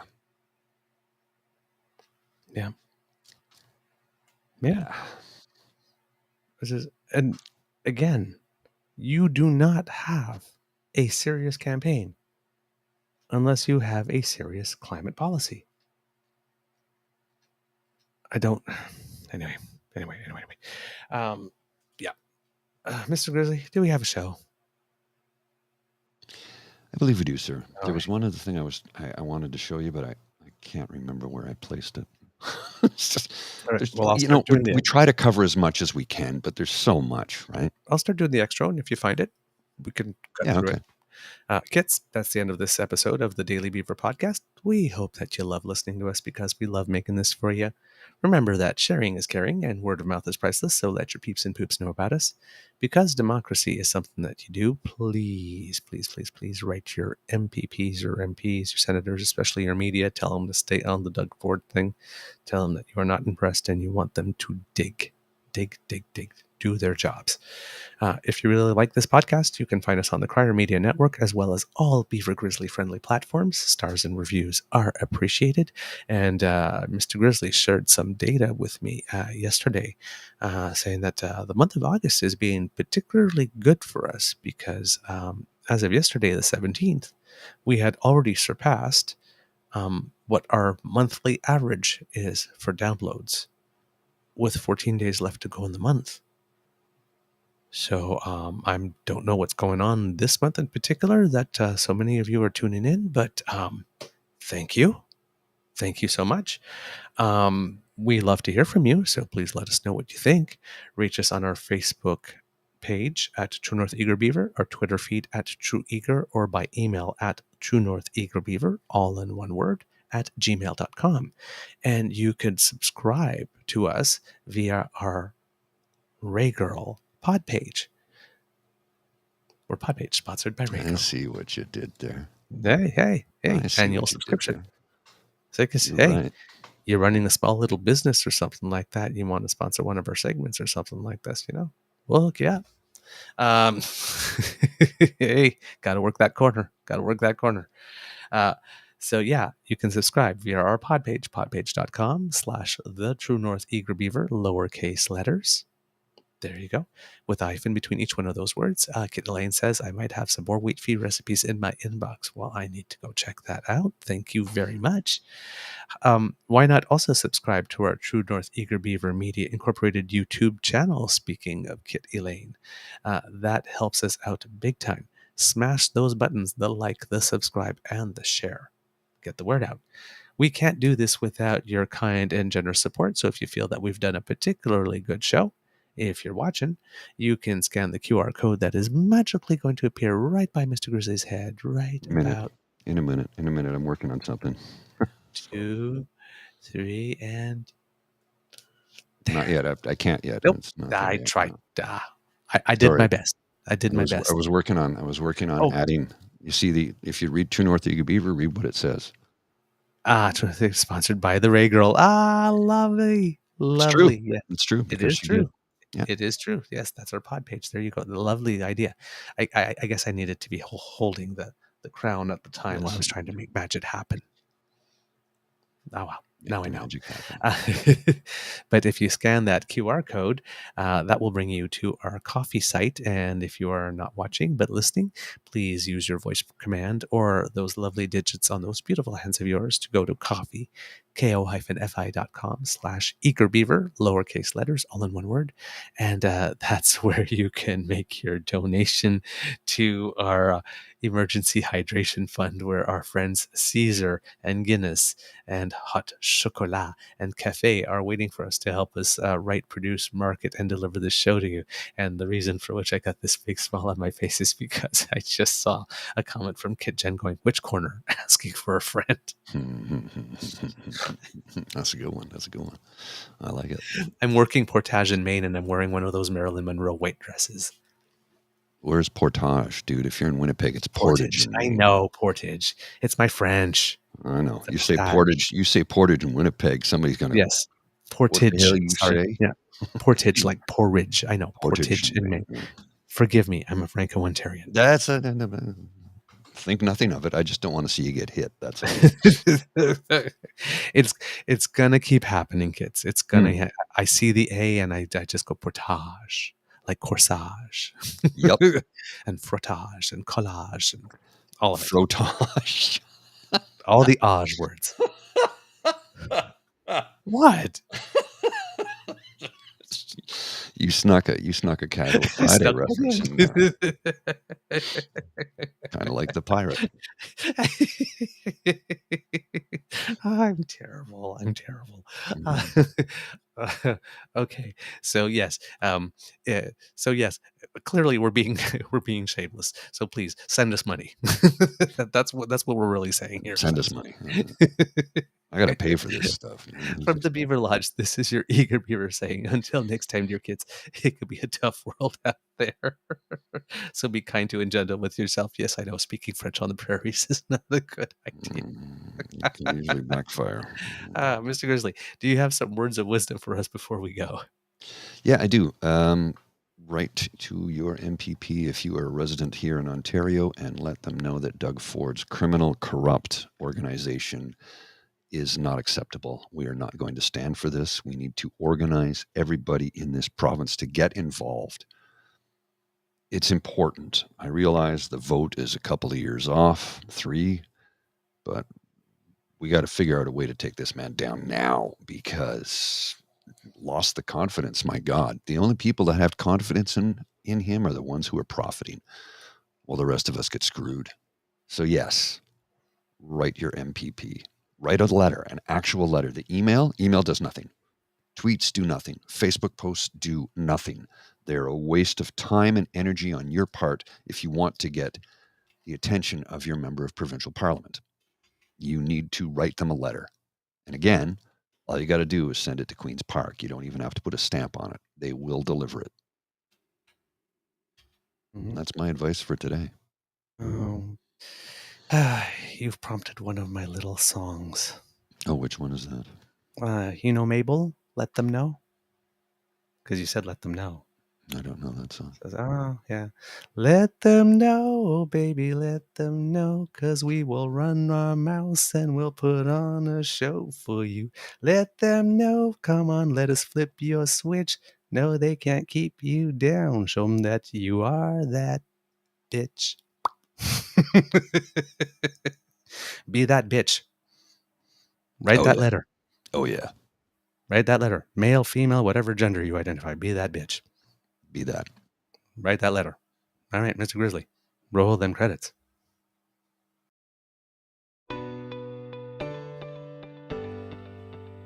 You are listening to a True North Eager Beaver Media Podcast.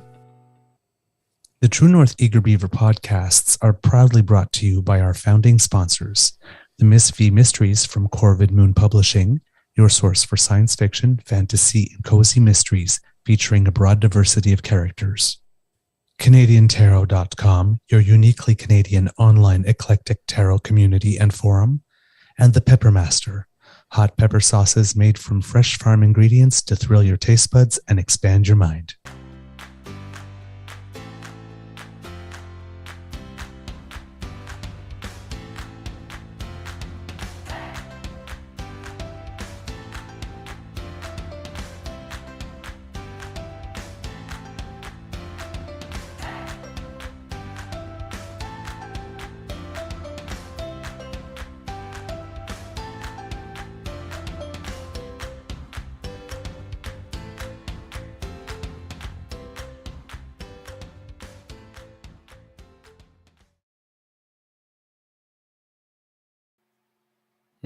Kit Linda proposed a new t-shirt idea for us when we get merch up again. Be that bitch. I like that. I found what I was looking for.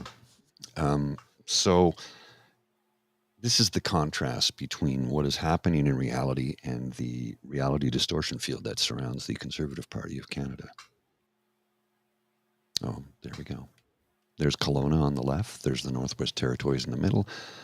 And there's Pierre Poilievre on the far right at a gas station talking about carbon tax while the world is currently on fire. Yep. And in more gas, more hot air. Just brutal. Yep. Yep. Have yourselves a great weekend, folks. We will be back Monday morning. Monday morning, it's going to be tight for me because I have to be in the office, so we don't have as much time as we normally would. Right. But next Saturday, we will be back in the pub. And Pride Week starts here in Ottawa on Monday. So next Saturday, we're going to have ourselves a raucous, rockin' good time. I'll see you then. I'm so excited. Put your paws up.